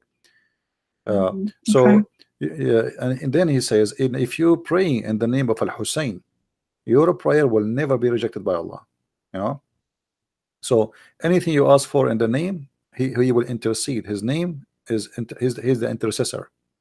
All right, and he is the intercessor in the judgment too, day too. Uh, so uh, Hossein is an intercessor in Judgment Day? yeah, Oh, okay. yeah, because you intercede for you. But If they're you all deified then, aren't they? They're actually deified into the same position as Christ in their minds. yeah, but this is what it says, you know, and then uh, there's a something really funny in the story. It says he asked him, and what is this nutfa in the backbone of my beloved Al Hussein? What is that sperm in the backbone? He's asking about the sperm. What is that sperm in the backbone of Al Hussein? Let us see where the translation here.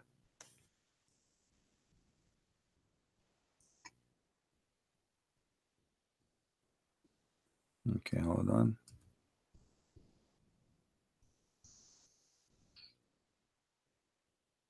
The Sorry, Google is not getting translating really. excited at time. Sorry, go on. I think it's getting late for you, right? You need to go, maybe. No. Okay. I just wanted to say sorry if I interrupt you No, sometimes no, and ask so many questions because I'm so, so shocked, and I keep no, it's getting okay. out shocked by you. Like it's Anyway, just so they ask him creepy. about the sperm, which is he have Hussein he have in his back. He said this is sperm is like the moon, you know, moon. Okay. Uh, so this is sperm like the moon, and anyone who follow his sperm, which means his seeds, he will be a martyr, and he will be sorry, he will be doing the right thing, and he will be very wise in the eyes of Allah. Yeah. So here you will see that the Shia, they really worship Muhammad family more than Muhammad himself. Muhammad, as I said, is just a Yeah. cover, is like a ticket to get in. You know? So Muhammad himself, he's Hmm. saying that Al Hassan is greater than me. What do you want more? So all these sheikhs are born from these family people, right? Like Muhammadin, Allah Muhammad. Well, none of them actually born from Muhammad. Muhammad have nothing to do with any of them. Those are born from Fatima, the daughter of Khadija, and from Ali. Yeah. You know? Yeah. The So daughter from Khadija and Ali. sorry. So, so Khadija was, you said the daughter from Khadija and Ali? Yeah, because Ali, he married the daughter of Khadija, right? So Yeah. the daughter of Khadija married from Ali, Was not the daughter of Muhammad. and then they She have was just the daughter of there's Khadija. nothing to do with Muhammad, because Muhammad don't have kids from Khadija, and Ali is not from Muhammad. He is just a cousin. Oh. Yeah. So what the So there Shia, is no bloodline. All of it is a lie. yeah. So what the Shia did simply, they created a lot of stories in order to worship Ali and his family. You know, and they claim that Muhammad said those things. So anyone who will dare, like Muhammad, he is the prophet of Allah, he said those things, that Ali, Hussein is greater than me. So if he says that, must be true. This is why you see the Shia, they go and they do Hajj to Karbala, asking for forgiveness from Allah. Nobody want to go to the Kaaba no more, you know, and they pray on them, right?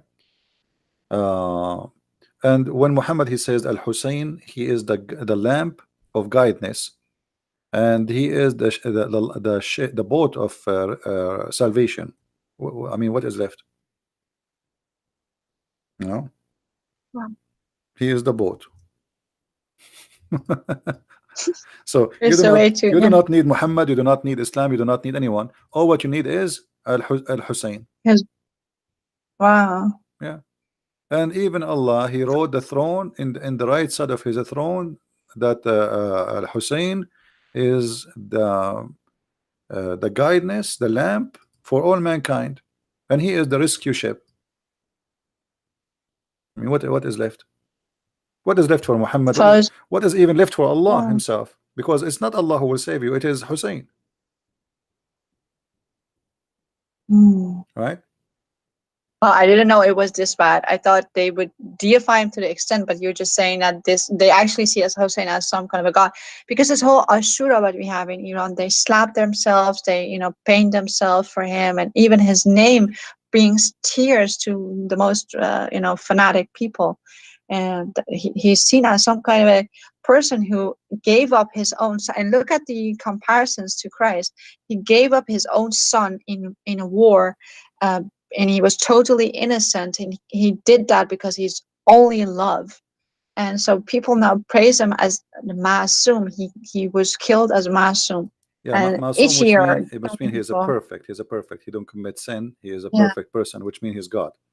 You know, because the only Mm, one who don't commit sin is gods. So they made them gods. This is why they call themselves the Ithnay Ashariya, the 12 Imams, because they believe that the yeah. 12 Imams are perfect, who never commit sin, not even once. You know, so the family of Muhammad and their descendant enter the 12. They are perfect. They are not a human. They are gods on earth. And the fiction story starts from Al Hussein, and then Al Hassan, and then the children's after that. It's an inheritance business, you know. Is there something? Is there something historical that you could point me to that hasn't actually or hasn't actually existed in history? Well, we cannot really, I mean, there's nothing in history, even about Muhammad, we cannot find something to make him exist. You know, there's nothing, there's no source about Muhammad. Where is even when the Muslims occupy Jerusalem, if we read the siege of Jerusalem and when the Muslims occupy it, even after that, even the Christian, they never mention a name of a person. His name is Muhammad, which is very strange. Yeah, it's very strange. You know, there's no mention of him, so we don't know who was Muhammad. Muhammad, I believe, is just a name was given later, or mm, or Muhammad he gave himself such a name, but this is not his name. It's a title. That's why nobody use it. And this is what I said. Yeah. Yeah. So his real name. What does his real name According to mean Muslim according to books, you? Like according to Atem. Muslim books, not according to me, his real name was Qatham. Yeah. You know, but some Muslims they deny that. They say this is not true, because yes, his grandfather he called him Qatham, but then his mother she asked the grandfather to call him Muhammad. But it doesn't make sense, because the word Muhammad mean the praised one. So how Muhammad is a prophet but yet he is a praised one? Praised one is God, right? No. Yeah. And even actually, even Allah supposedly, every all day long he look at his right side, for the name of Al Hussein is written next to him. He cannot keep his eyes away from Al Hussein. And Al Hussein, he will be in the right side of Allah in the throne.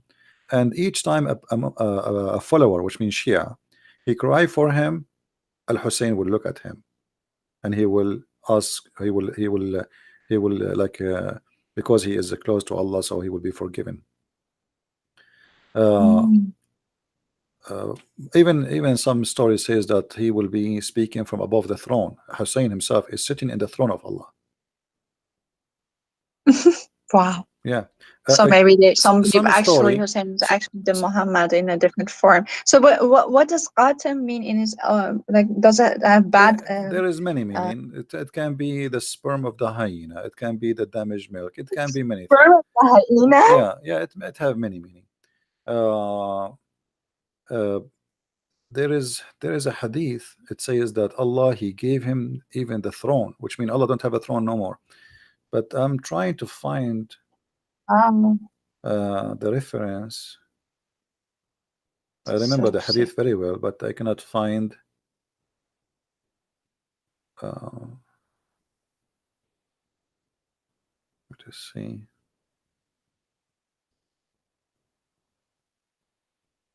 Yeah, Allah he gave the throne. He gave the throne to Al Hussein. Imagine, even the throne became the throne of Al Hussein. As simple as that. And where did God go when He gave His throne to Maybe him? he took vacation It to does. Hawaii or something. You know, maybe he Oh. retired. You never know. You know. Oh, Yeah.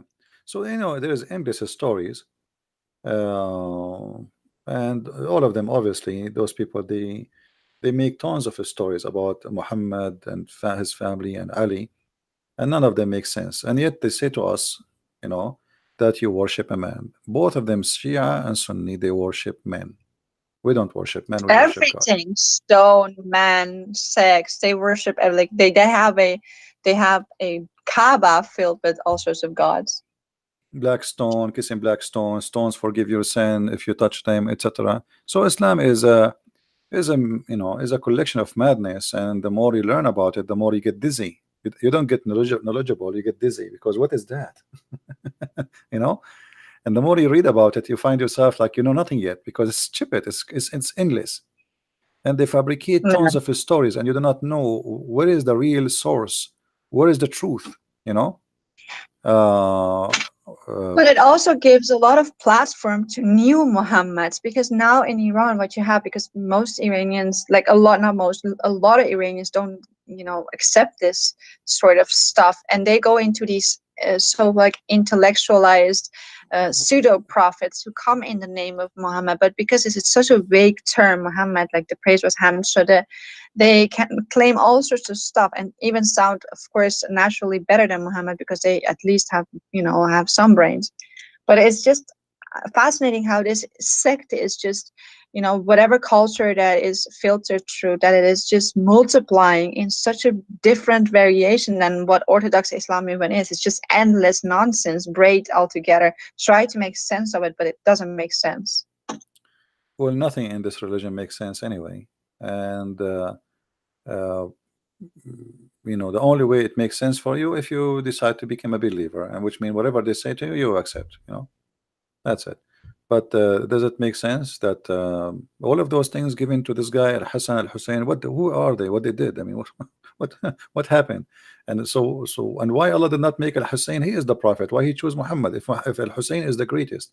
So it's crazy stories, stupid stories, and all of this is about politics and money, sex and money. All of what Islam is about, Mm. sex and money. Even after Muhammad's death, the Muslims, they start fighting over sex and money. They never fought about God.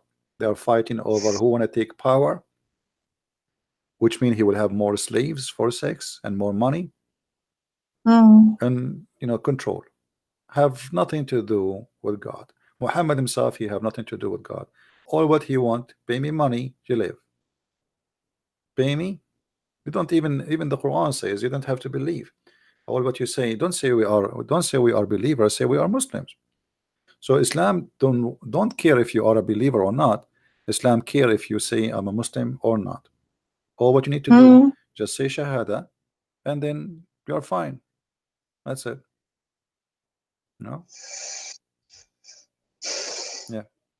Anyway, But and it, I but think amazing thing is that, like, it is sold as something so simplistic, almost similar to the Abrahamic faith, but it is so more complex, and like you wanted to like go wash yourself with holy water no, after there is really nothing to do reading with the this Abrahamic stuff. faith. What Islam have to do with Abrahamic faith? How?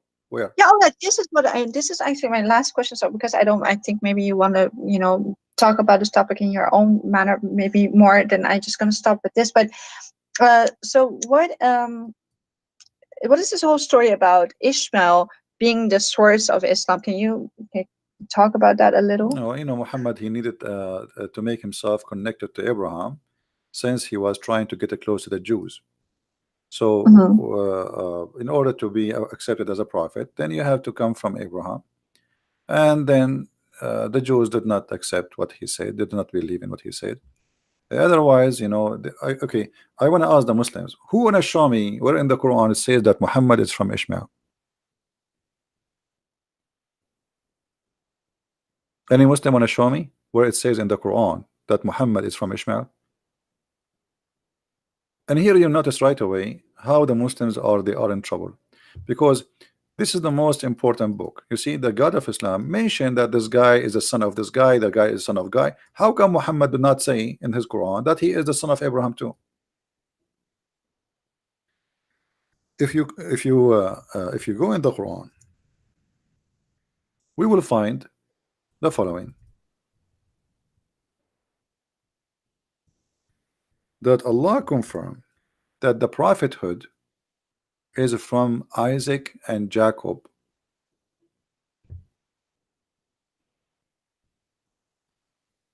only.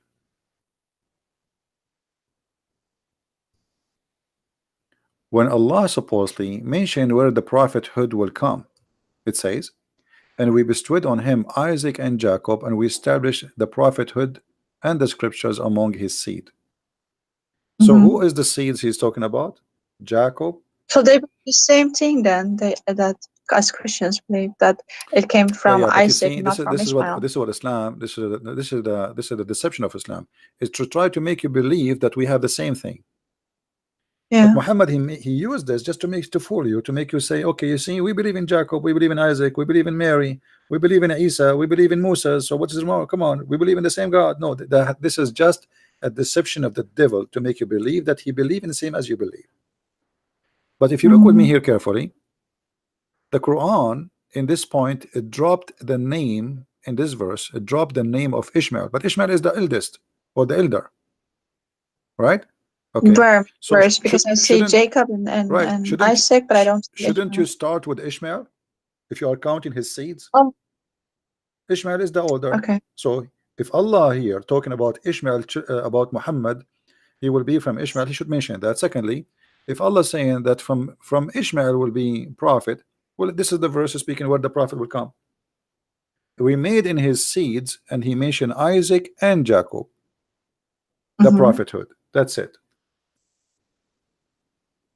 So Muhammad here in And this chapter, here in this verse, he was trying to get close to the Jews, and he knew that the Jews do not approve Ishmael to be anything important. So in this point, makes sense. yeah, in this point, Muhammad, he told them, okay, Jacob and Isaac and etc. prophethood, whatever you wish. But later, when he noticed that they will not agree with him anyway, he said that he started speaking about Ishmael, but nowhere he said in the Quran that Ishmael is a prophet of from him will be a guy. His name is Muhammad. You see, Muhammad, he said that Isa said a prophet will come after me. His name is Ahmad. Even the name there does not make sense, because if Muhammad's name is Muhammad, why Isa call him Ahmad? Is Ahmad a title too? Obviously they are titled because it's mean the praised one, the one people praise. Ahmad. So obviously this is not Yeah. this is not a name, because if the Quran is saying that the one will come after Isa, his name is Ahmad, why Muhammad, his name is Muhammad? You see, a name is a name, unless what is meant Exactly. here, what is meant here is a title which have a meaning. The name, it doesn't matter. You know what I mean? Like sometimes you can call a lord with letter, small letter, for the king or the master of a slave, he call his owner lord, but can be God, right? Depend in the location or etc. So here Muhammad saying that Isa said there is a messenger will come after me, his name is Ahmad. Okay, who is Ahmad? And they say according to them we have this in Isaiah, which is such a nonsense. Yeah, look here, this is the Muslim translation. They said a prophet will come after me, his name the praised one. This is alone is a blasphemy against God, because how Muslim they say we don't believe, we don't worship a man, and you say that Muhammad is the praised one. So if Muhammad is the praised one, who is the praised to? Exactly. Who is praising Allah then? His name is the praised one. So even his name is against being people who they lie. They say we believe in the oneness of God. Your oneness God is Muhammad, not Allah. He is the praised one. You know? Yeah. Is that he has a thousand heads, this monster. Not only that, actually, so listen, Muhammad, Muslims, I can show you right now, Muslim Sunni, not only Shia, they say that Muhammad, this is Sunni, Muhammad, he have 99 names, the same as Allah. Wow. Yeah. Can you show me that? Yeah, I will show it. I never. I'm searching in Prophet Google. So he's also and is the same names or different names? No, but they are very close. Almost sometimes they are the same. This is the 90 names of Allah, the 99 names of Allah and Muhammad. You see it? No, not yet. Allah have 99 names. Muhammad have 99 names. They are equal. Wow. Yeah. And here they start counting for you the names. Here we go. The names of Allah, 99. And we can't see it on your screen yet. Your books are in. It maybe take time for loading. Okay, it's on now. I can see it. Yeah. So Allah have 99 names, and if you scroll down, you will find that Muhammad, he have 99 names too. Here we go. They call him Alim. Allah is Alim. Or what they did, they took off the letter L in the beginning, the L. So from Al-Alim, they call him Alim. So Muhammad became Alim. Alim. He is the one who knows everything. Yeah, Alim. Yeah. You know, the justice. How Muhammad can be justice? Muhammad is God or is a man? How he can be justice? The only justice is God. So they start counting names for you, and they come with 99 names to make him equal to their God. Wow. Yeah. And this is the link. I never knew. This is the link. I will post it in the text in the chat so people they can see it. Wow. Is Al-Makrain also one of his names, or is that all just for Allah? I think this is one only for Allah, the Maker, the deceiver. Yeah. Yeah. Hafiz, Imam, Khayyar. I don't think I did not read them all actually because they are funny and stupid. Uh, I mean, look, Oh, Muhammad is Muftah. Muftah is the key. Muhammad, one of his name is Muftah. Muftah, what is Muftah mean? Muftah mean the key. Muhammad is the the key. key? Yeah, Muhammad is the key. What? Muftah. Hmm. Yeah. And he is Mateen. Mateen, which means he is strong like steel. And he is Mashkur, the one you are thankful for. And he is Mashhud, which means the one who witness for. And he is Mansur, which means the one he is helped or victorious. He is the Ma'mun, the one who is secure. The one who is Ma'lum, the known. Muhammad is the known. So all those names, I mean, look, Muhammad is Mahmud. Mahmud. And what does Mahdi mean? Sorry? Mahdi, what does that mean? Because I saw a name Mahdi in his list. Yeah, Mahdi, the one who is well guided. Well Oh, guided. okay. Yeah. So Because you know that's real issue also to get it in this is Shia Mahdi. additional fiction story. The Shia and Sunni they believe in the Mahdi, but the Mahdi different, and the Shia have different story. The Sunni have different story. It's a collection of fiction stupidity. You know, Muhammad is Al Kamil. He is the perfect. Look, Comment. Yeah. Kamil, perfect. Muhammad is the perfect. That means he's God. He's the perfect. Muhammad is Jabbar. One of the names of Allah is Jabbar. Al Kafi, the one who is sufficient. I have a question. Allah is sufficient, These supposedly. scholars, they know all of this. How can they not see that they're deifying their Muhammad? What's going on? Who said they don't see? But the problem is the Muslims always they face people who know nothing. This is why they debate and they choose clearly who they want to debate. They debate people who they have no idea what Islam is about. Or just for themselves. How can they remain? Because everyone is made in the image of God. We want to be truthful to at least what we believe, right? So when they have all this knowledge, how do they not flee Islam and run from it? No, we are I talking don't about the get scholars. The scholars they know. Majority of Muslims they have no idea. The majority they have no Wow. idea. Yeah. But the scholars they are doing business anyway. They are getting the benefit. Big belly, big stomach, 4 wives, big salary. So the mission accomplished. The mission is accomplished. Perfect mission. You know. Yeah.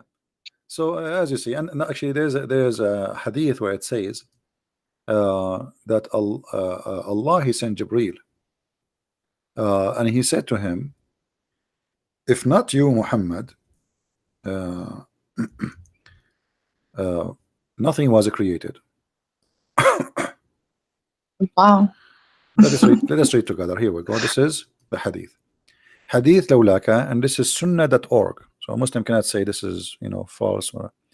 It says that somebody asking, is it true that this hadith says that lawlaka ma khalaqta al-aflak, which mean if not you, no reason for me to nothing to be created if not you?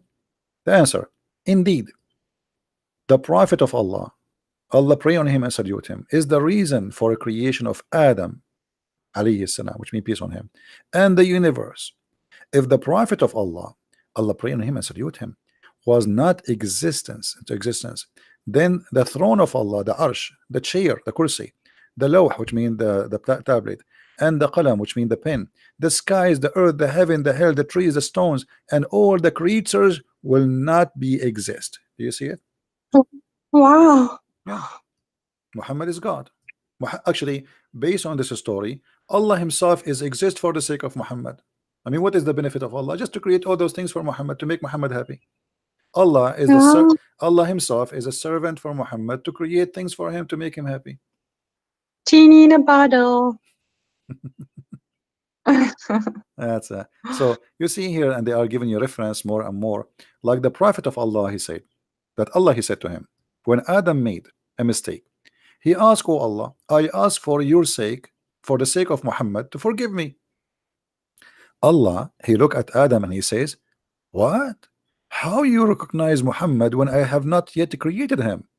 Adam said, oh Allah, when you have created me and blew into my spirit, I lifted my head and I saw it's written on the throne, Arsh, La ilaha illallah Muhammad Adulullah. So he saw the name of Muhammad. Okay, so I got to Oh know. my God. So yeah, so I got to know that you would only join your name with whom or with him who is most beloved to you. See how smart Adam? So now he's asking Allah, please forgive me for the sake of Muhammad. And Allah like, what? How you know? How you know Muhammad, you idiot? Who told you about Muhammad? I did not even create him yet. So he said, no, no, no, hold on. When I put my head up, I saw his name in your throne, and I said to myself, must be a very great person for you, and you love him very much. That's why you put your name there. So, and now, and then Allah answers, said, Allah said, "O Adam, you have spoken the truth. Indeed, Muhammad is more beloved to me from anything, and when you ask me for his sake, I burden you." That's it. All right. Yeah, and the same story. Jalal Look here, it Khair. says Allah revealed to the Prophet Isa. This is Isa, supposed Jesus. It says, "O Isa, have faith on Muhammad." So Jesus have to have faith in Muhammad. He have to. Hmm. Allah What do you saying to mean? him, It just it says, what it says? Oh, Adam. Isa, no, no, this is about Isa now. Allah, he told Isa, you have to have faith on Muhammad. You have to believe in Muhammad. Hmm? Okay. Okay, and then and he says, and order your ummah, which means your followers, to do the same. Yeah. If Muhammad was not to exist, I would not have created Adam, nor I would have made the heaven and or hell. You see, so Allah said to Isa, I created everything for the sake of Muhammad. So tell your people to follow Muhammad, okay? Wow. Yeah. Anyway, I think we have. Actually, there was an Iranian judge who told me once, and this was his logic too. I said, "Why are we women so suppressed in Iran? We have, half the rights. Women can only marry one husband, who even if he abuses her, she's not allowed to leave. But men have, all these questions." He said, "Well, Allah, he actually will answer you by saying like, what is that of your concern? I just love men more." This is a judge in Iran. This is a highly educated person who would say Yeah, such a thing to you. yeah. But it's all driven from this madness. All right. Well, I think we have enough for today. It's getting late for you, as I think in your time, you're right.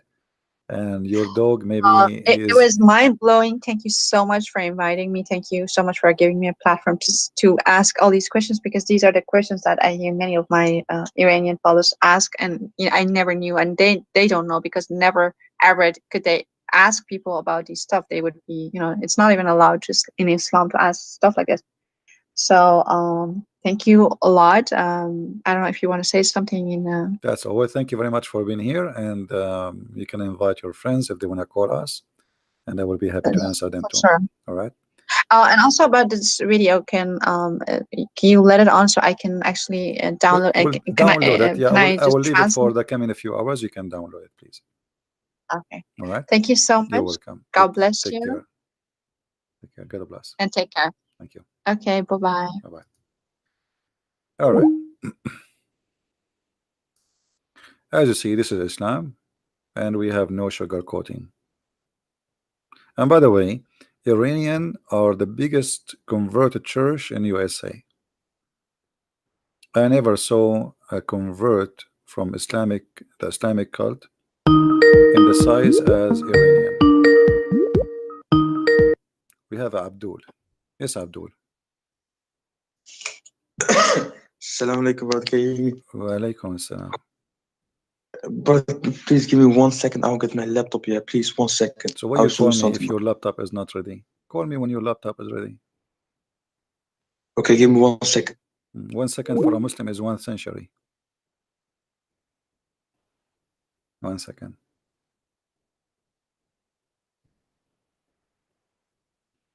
This guy, each time he sees somebody leaving Islam, he get upset.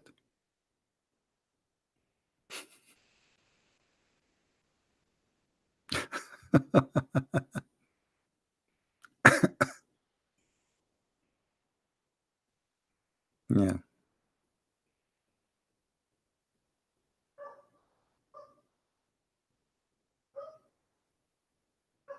See, we have dogs today. We have many dogs are barking.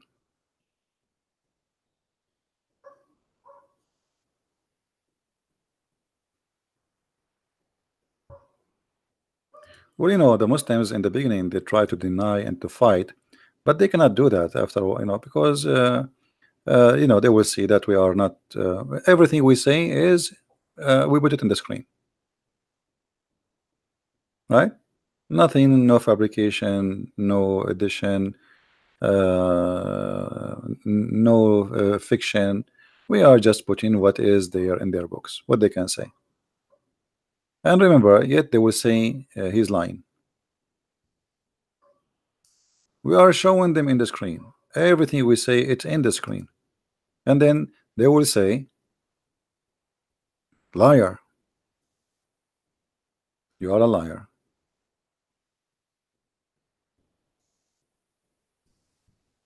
You see, he said 1 second. I'm afraid he will do the same as the Muslim sheikh who was debating me. He said he want to go to the bathroom more than 10 years ago. He never came back.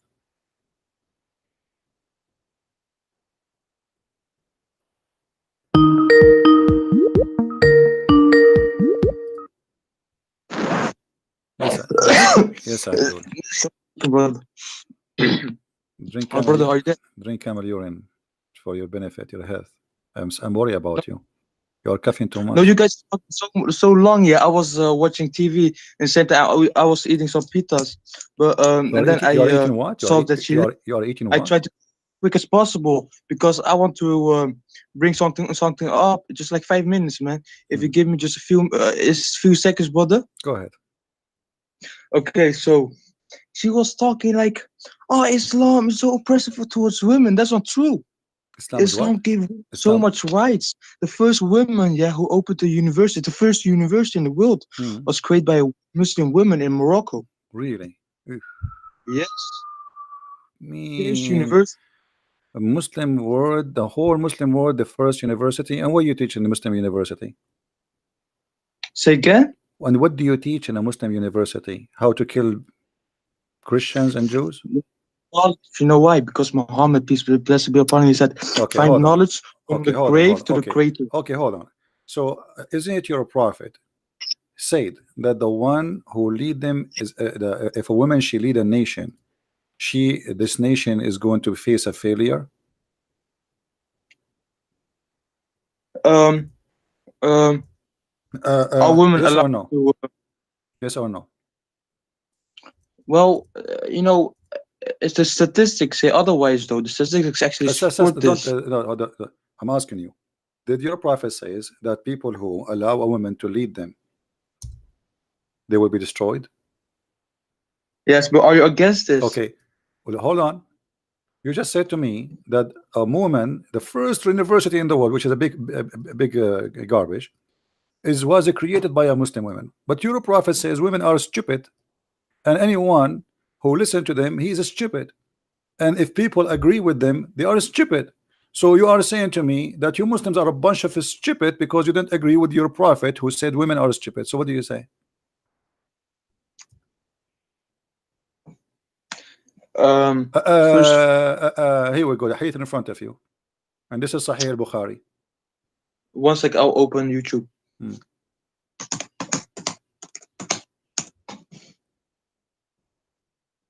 And as you see, the Persian and the lady she was talking to me, she was from Persia, and they have a king who is a female, which means a queen.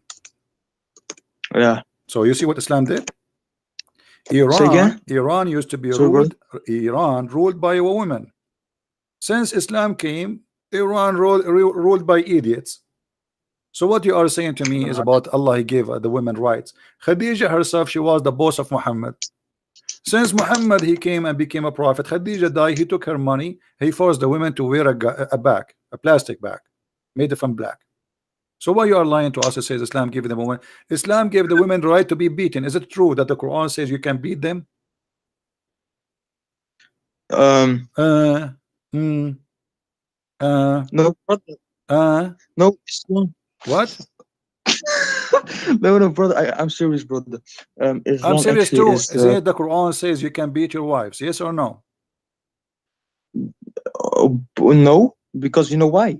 You know why, brother? No. So what is verse here saying? Chapter 4, verse number 34. Why you are lying? Why you are lying? Are you a liar? No, no, of course not. Okay, so Bismillah. why you are saying no? Why you are saying no? Are you trying to, do you think you can lie to Christian Prince? Be honest with me. Do you think you can lie to me? I'm Muslim too, man. Here we I'm go. Muslim. It's in the front of you. Here we go. Chapter 4, verse number 34. I want you to read it for us.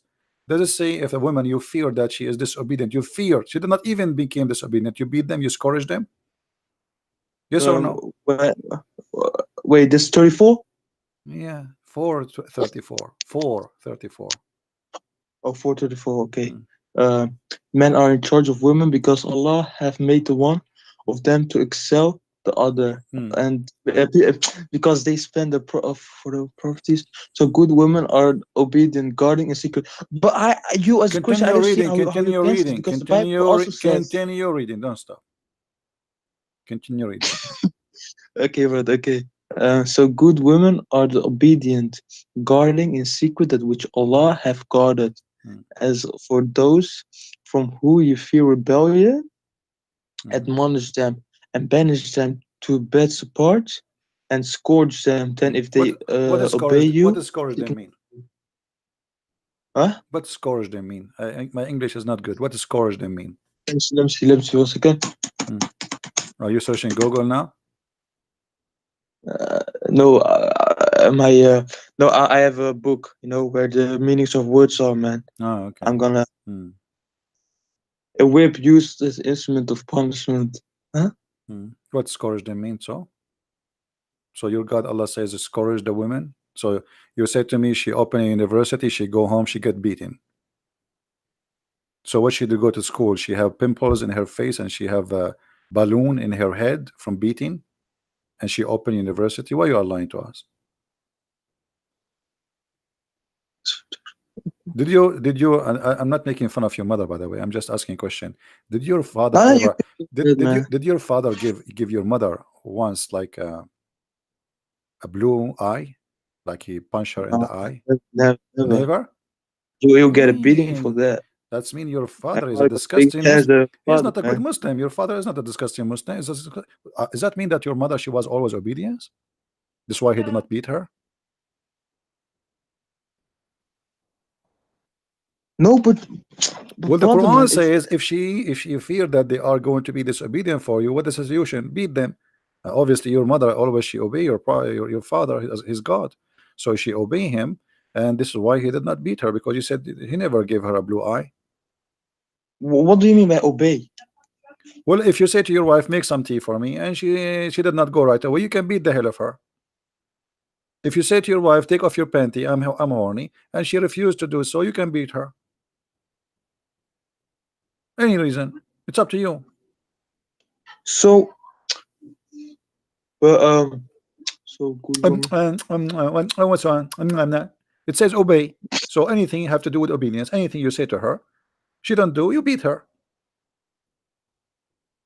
But what does the hadith on this verse say? It says otherwise, though. What It otherwise? explains the verse. Where it It says says no, that here you we go. don't have The to hadith says you beat them until you make your different just the hadith says you beat them until you make their skin greener. And here we go. This is the story. The story. no, no. Okay, hold on. I will make you read it. Hmm.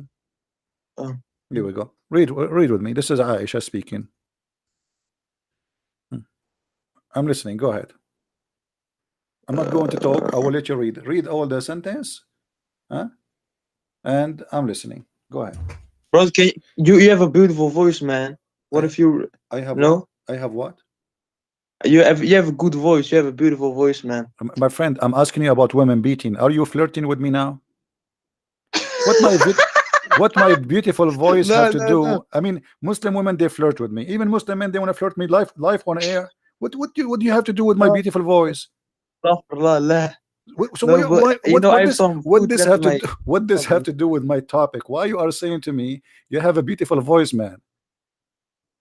Okay, okay, I'll read, man. I'll read. Okay, go ahead. Rifa'a Hmm. divorced his wife, whereupon Abdurrahman bin Az-Zubayr al-Qurazi married her. Aisha said that the lady came wearing green veil to her, Aisha, of her husband, and showed her green spot on her skin caused by beating.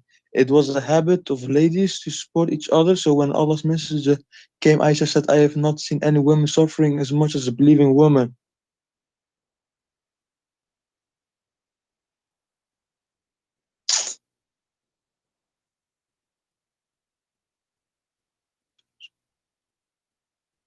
Um,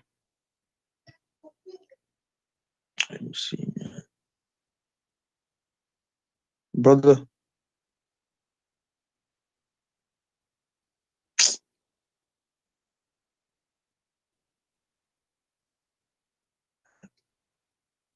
If I divorced his wife, whereupon Abdurrahman, damn, I got bullied or something, man. I turn off.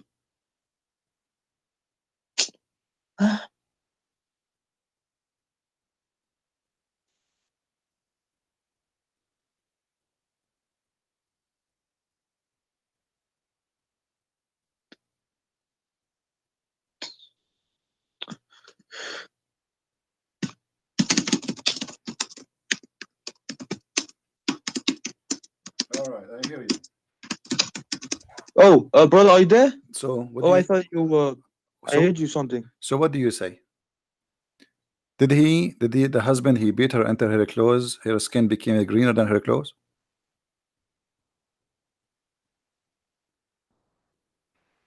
Yeah, Are you there? yeah, Greenville. So Greenville. you beat your wife until you make her skin greener than her clothes. What does that mean? And the prophet is Was he? there, and the prophet took the side of the man. The prophet, he warned the women not to do that again, and he agreed with the man. So he agreed with the man beating his wife until her skin is greener. Your prophet said in different hadith, don't break their bones, which means you can beat them, but don't break their bones. Beat them, make their skin greener. Did your father make your mother's skin greener before? No. What about yellow? But What about blue? when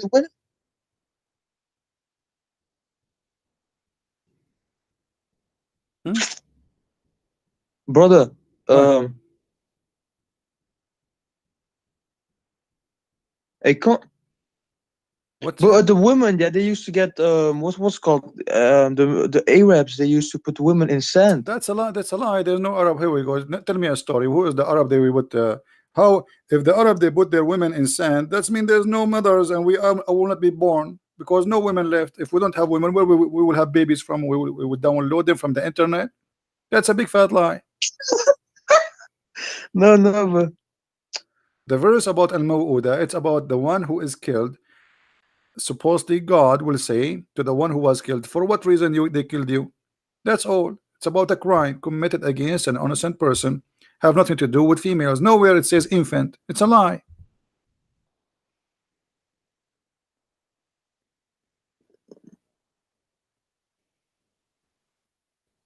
but in First Timothy 2:11 says a woman should learn in quietness and feel submission. I do not permit a woman to teach or have authority over a man. She must be silent. This is in the church when a woman they are talking about having making a recipe how to make ice cream or to make salad. So he's saying to them, "Shut up. This is not the time for that. Either you are a polite and you behave. You are in the house of God, because usually the one who speak about things not in the right time. This is the women. So he's speaking to the women, and the teacher is always the man in the synagogue. This is a Jewish synagogue where always all of them they are Jews, Orthodox Jews. The man is the teacher, the women and the men they are listeners. So there's one guy, his name is Rabbi, and the rest they listen. So women who they are speaking in the church and they have no excuse to do so, then they have. But if you read the whole chapter, you will see that women they can teach. And women, not only that, we have a book, it's called the Book of Judges, where you see that women they are judges. You can see in the Bible that women they are prophets too. So the Bible says women are prophet, women are judges, and we have women like Mary. So did Jesus says to Mary, "Shut up, don't talk"? Mary, she came to him and she asked him to do a miracle.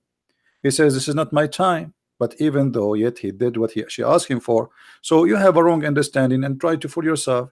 The Quran teaching that the woman she is nothing. Islam teaching that the woman is just a sex toy. This is why Jesus said, "You marry only one person, one." The man, he leave his family, and the women, they join together, they became echad. For what? For the God of Christianity teach that the man is the same as a Christ, giving himself to the church, and the woman is the same as the church. So in Christianity, women is equal to the church, which is holy for us. While in Islam, women, she is just a sex toy.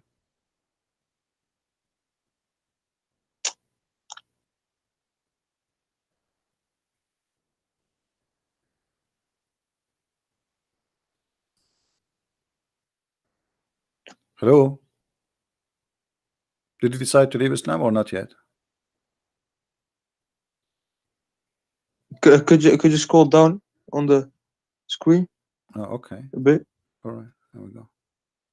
And even here, the story, by the way, your prophet, he forced the woman to be raped by the man, because the man, he trying to rape her, even though he is her husband.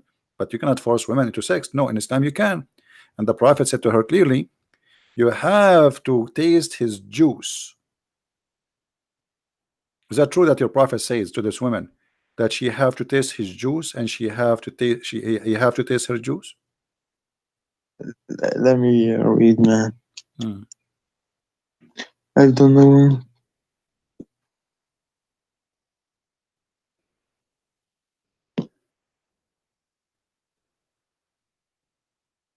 And the prophet said to her, you need to know you cannot get back to your previous husband. So that whole story is what? This woman, she don't want this man, she want to marry a different man.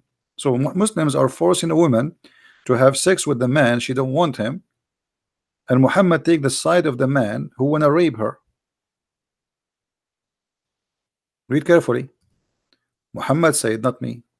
Then you know that it is unlawful for you to remarry Rifa. Rifa is a previous husband. Muhammad, he come with the rule that if your father divorced your mother 3 times, she cannot go back to him unless she sleep with different guys. Is that correct? No, that's unlawful for you. So you Yeah, agree. probably. Man. So what do you think about the prophet saying you cannot go back to the man who you married before unless you have intercourse with the new man? What is the wisdom of that? No, it doesn't say. It says 3 times. Okay, he divorced her 3 times, and now she marry a new husband, and Muhammad saying you cannot go back to the previous husband unless you have bing bing boom boom with this guy. Yes. So why she became lawful for him to the previous husband if the guy do boom boom? What is the logic? Like the boom boom will certify her to be a wife again for him? No, Like no, no, no. this is what it says. Because, Read it, read it. You cannot get back unless he do boom boom to you. yeah, but this thing is talking about let's say, She wanna go back to her previous husband. Do you see? You cannot remarry Rifa. This is the previous husband, so she cannot go back to the yeah. previous husband unless she do boom boom. So now tell me what the boom boom will do to her. How that will make her lawful to go back to previous husband? Because if she does that, her previous husband will accept her. If she does what? So let's say I am with a woman, yeah.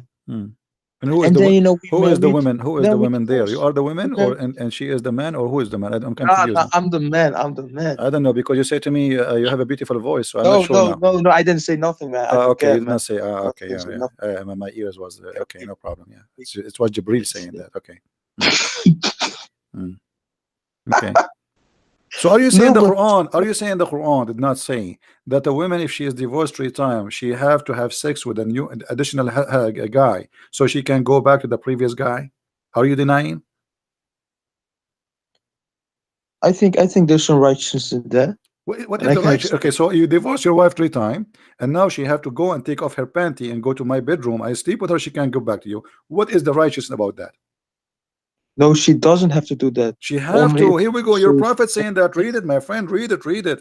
If you want, he said, you know that it is unlawful for you to remarry Rifa unless you do boom boom with Abdul Rahman.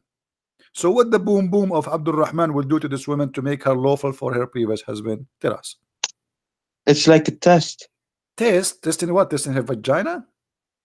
No. Well, No, bro, he is doing like I said, he is doing I'm boom, married to a he woman, is doing and boom then boom we where? divorce, and then we marry again, and we Okay, divorce, hold we on. marry again, we divorce, we marry Well, again.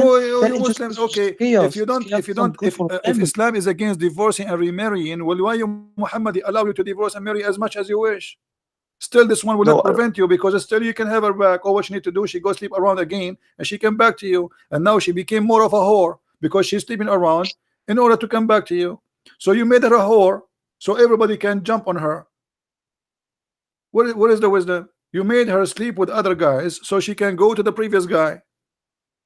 And what's her no, fault? She is not the one who divorced. It's the husband who divorced. So now your prophet is punishing he's who? Is punishing the women or the man? The one who will do boom boom to her is her, not him. What about your prophet says if you divorce your wife 3 times, we will let them do boom boom to you. And then he will not do that. Because now you punish the women. The women, she is the one who is going to have sex with a strange man she don't like. As you see, he's beating the hell of her.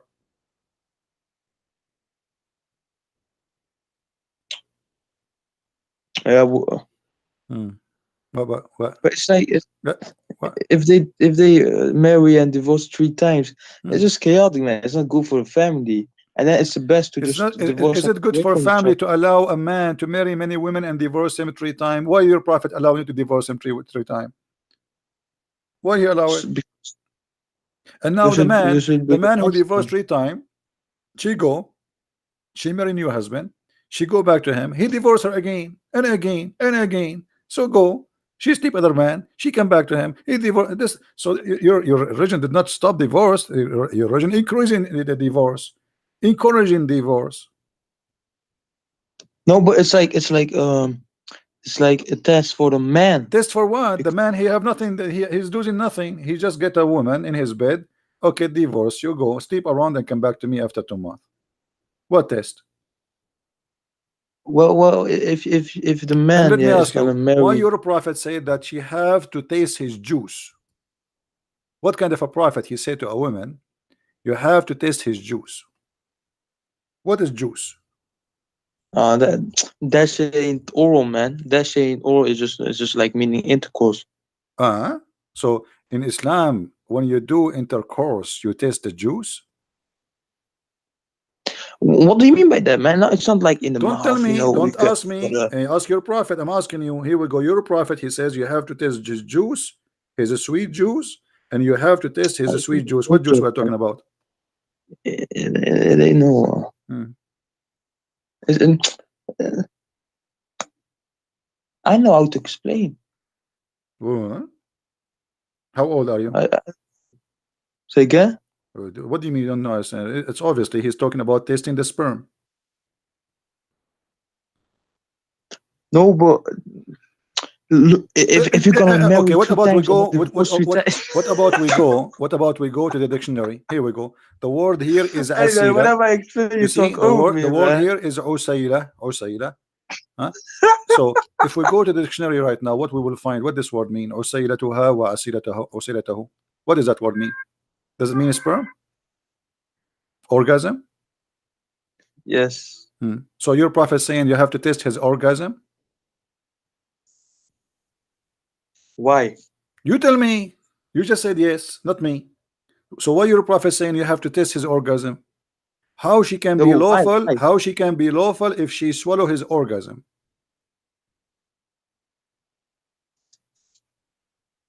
Um, no, but that's the point, isn't it? If you divorce three times, This is the then you're point. not talking Guys, no this more, is the man. point. This is You're the just making point. a story Guys, of did you it. hear it? This is the point. The point is that in Islam we teach a man to swallow the orgasm of a man, and the man have to swallow the orgasm of the women. This is the No, no, this is what you no, no, said. You no. just said this is the point. I am asking you why she have to swallow his orgasm. You said this is the point. This is what you said.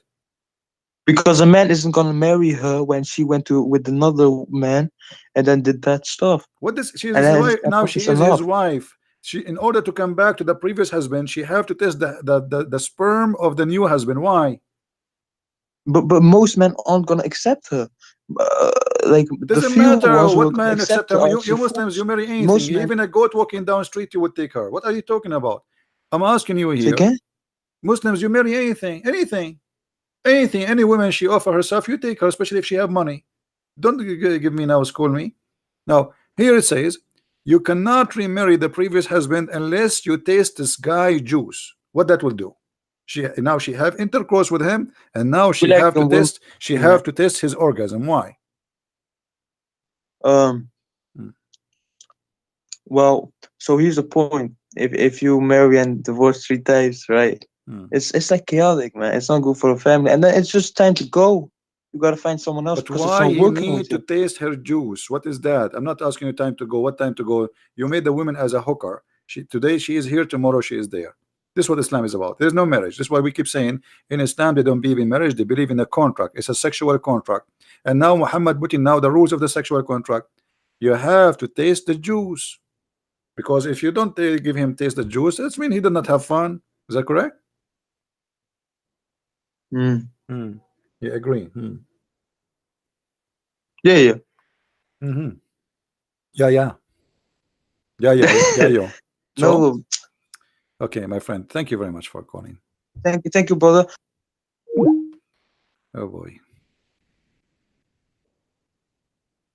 And this is what this is what is missing. Men, they are saying to me, you have a beautiful voice. I'm going to throw up.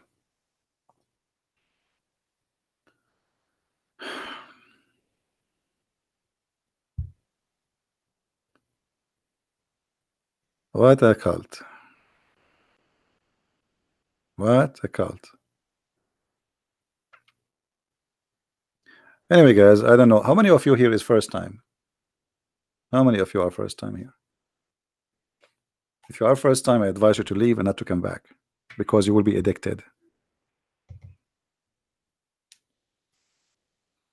I'm warning you. Uh,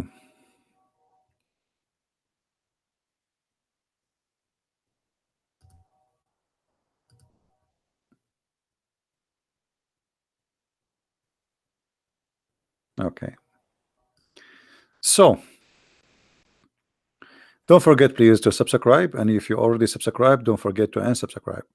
And this is the way you can get the blessing of Allah, because Allah, He give you double deeds. If you make like one good deed can erase two double deed, I mean two bad deeds. So do this: make a bad deed by subscribing, and then unsubscribe. Then Allah will put in your credit two deeds. So imagine if I can do that in the bank. I put $1, then I would draw, and then the bank they will put $2 instead of the dollars I take off, and then I put it again, and I take it again. By the end of the month, I will have a lot of money in the bank. Very smart religion. All right. Uh, I want to marry you. Hmm.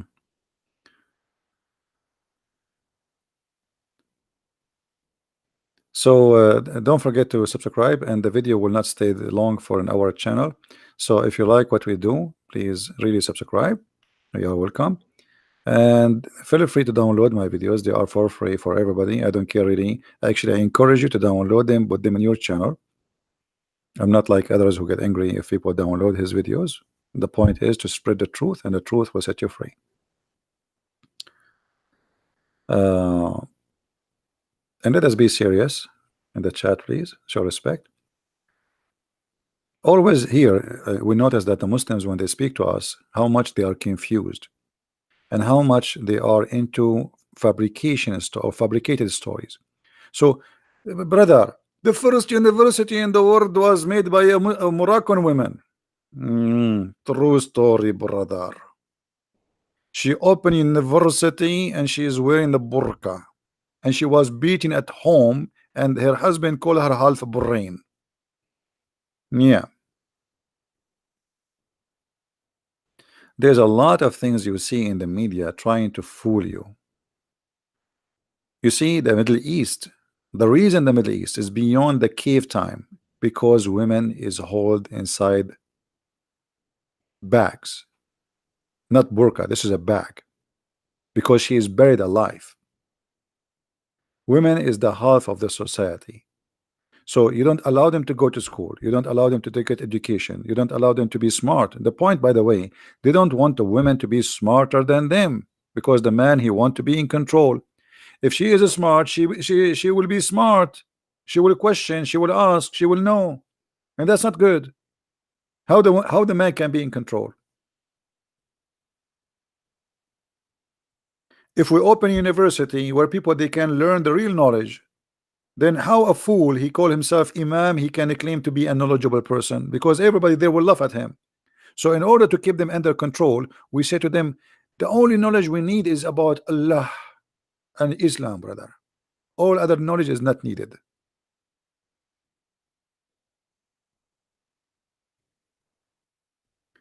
They curse the kuffar. The kuffar are useless. There's no need for them. And then they buy your TV, they buy your phone, they buy your internet. But everything they have in their life to make them happy is made by the kuffar. Nothing make a Muslim happy in his life is made by Muslims. This is the truth, including chocolate. Even candies is not made by them.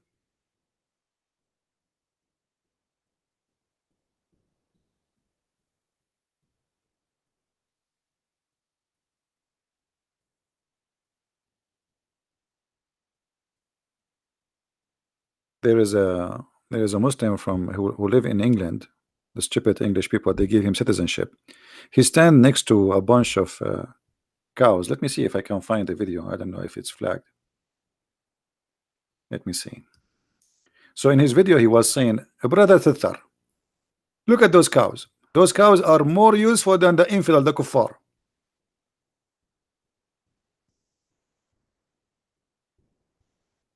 Let us see. And behind him there is a Mercedes Benz, and he's holding a phone, and he's using a camera. All is made by the kuffar, and the kuffar are like cows. The cows is more useful. They give milk. What the kuffar do? Nothing.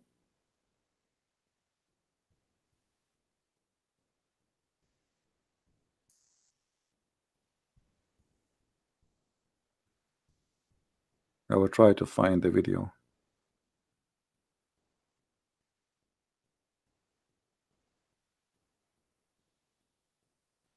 I don't know if they took it down. Let us see.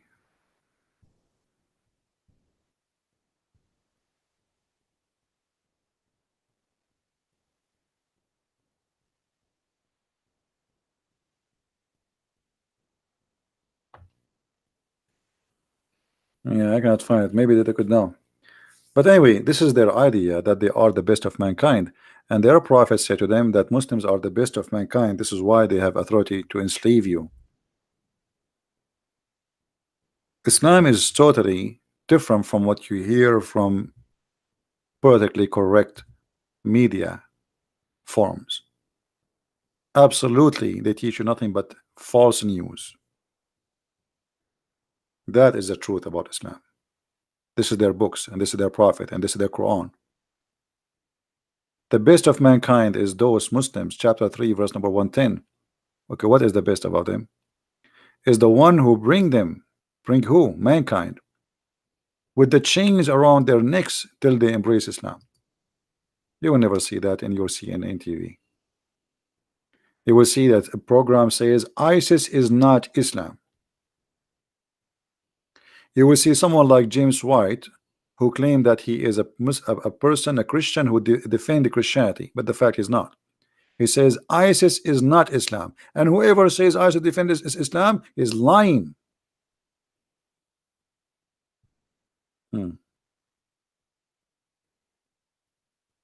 Be aware, my friend, from false teachers. Our Lord the Messiah said, be aware of false prophet and false teachers who come to you in a clothes of a sheep, but in fact they are wolves.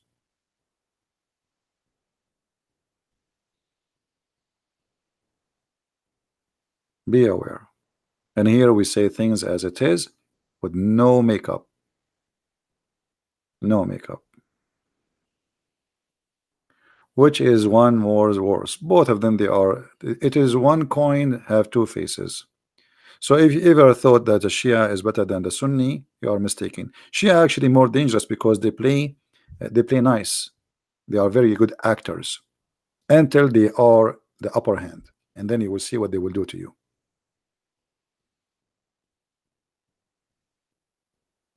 When Shia, they were not in control of Iraq. They were sheep. They speak to the Sunni. We are brothers. We both love the Prophet. The second George Bush gave them the authority to take over the country, they start humiliating the Sunni. Just one day different between yesterday and the day after. One day.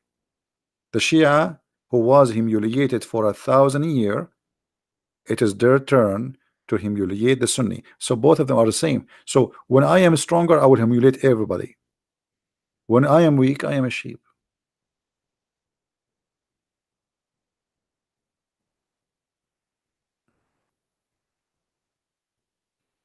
Dawa man cow. Okay, let's see. Look like somebody he found it. Thank you for searching.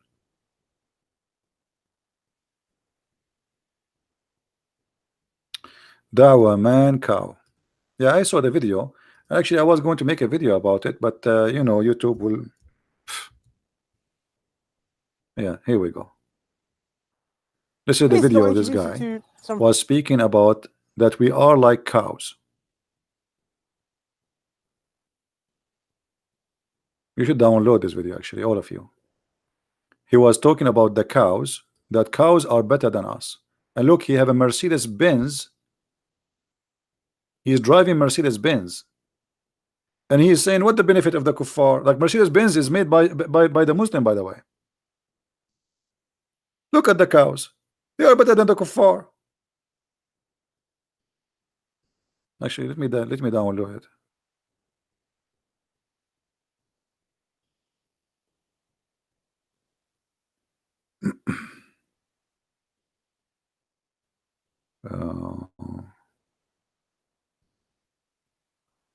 I will download. You should, every one of you, actually download it and share it around. This is the truth about Islam. This is the link. All of you download and share it around. And underneath, put disclaimer to make it clear that this is what the Muslim says about us.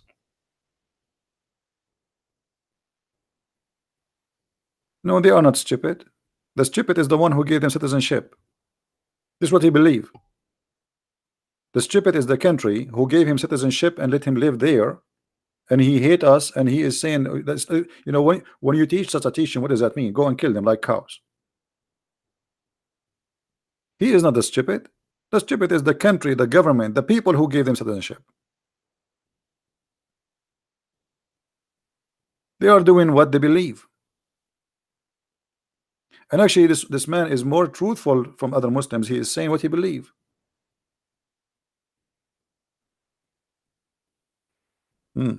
No, we don't teach violence here, my friend. Don't say that word in my chat.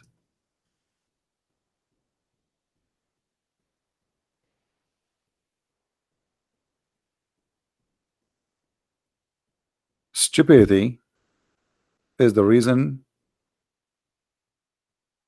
of the problems. Anyway, guys, we will leave this video for a few hours, so please download the video, share it with your friends, and I'm talking about my video, not this guy video now. Share it with your friends, post it in your YouTube channel, and I hope mostly tomorrow I'm not going to go live on air, but if I can, I will, but maybe not. Give you a break of me. All right.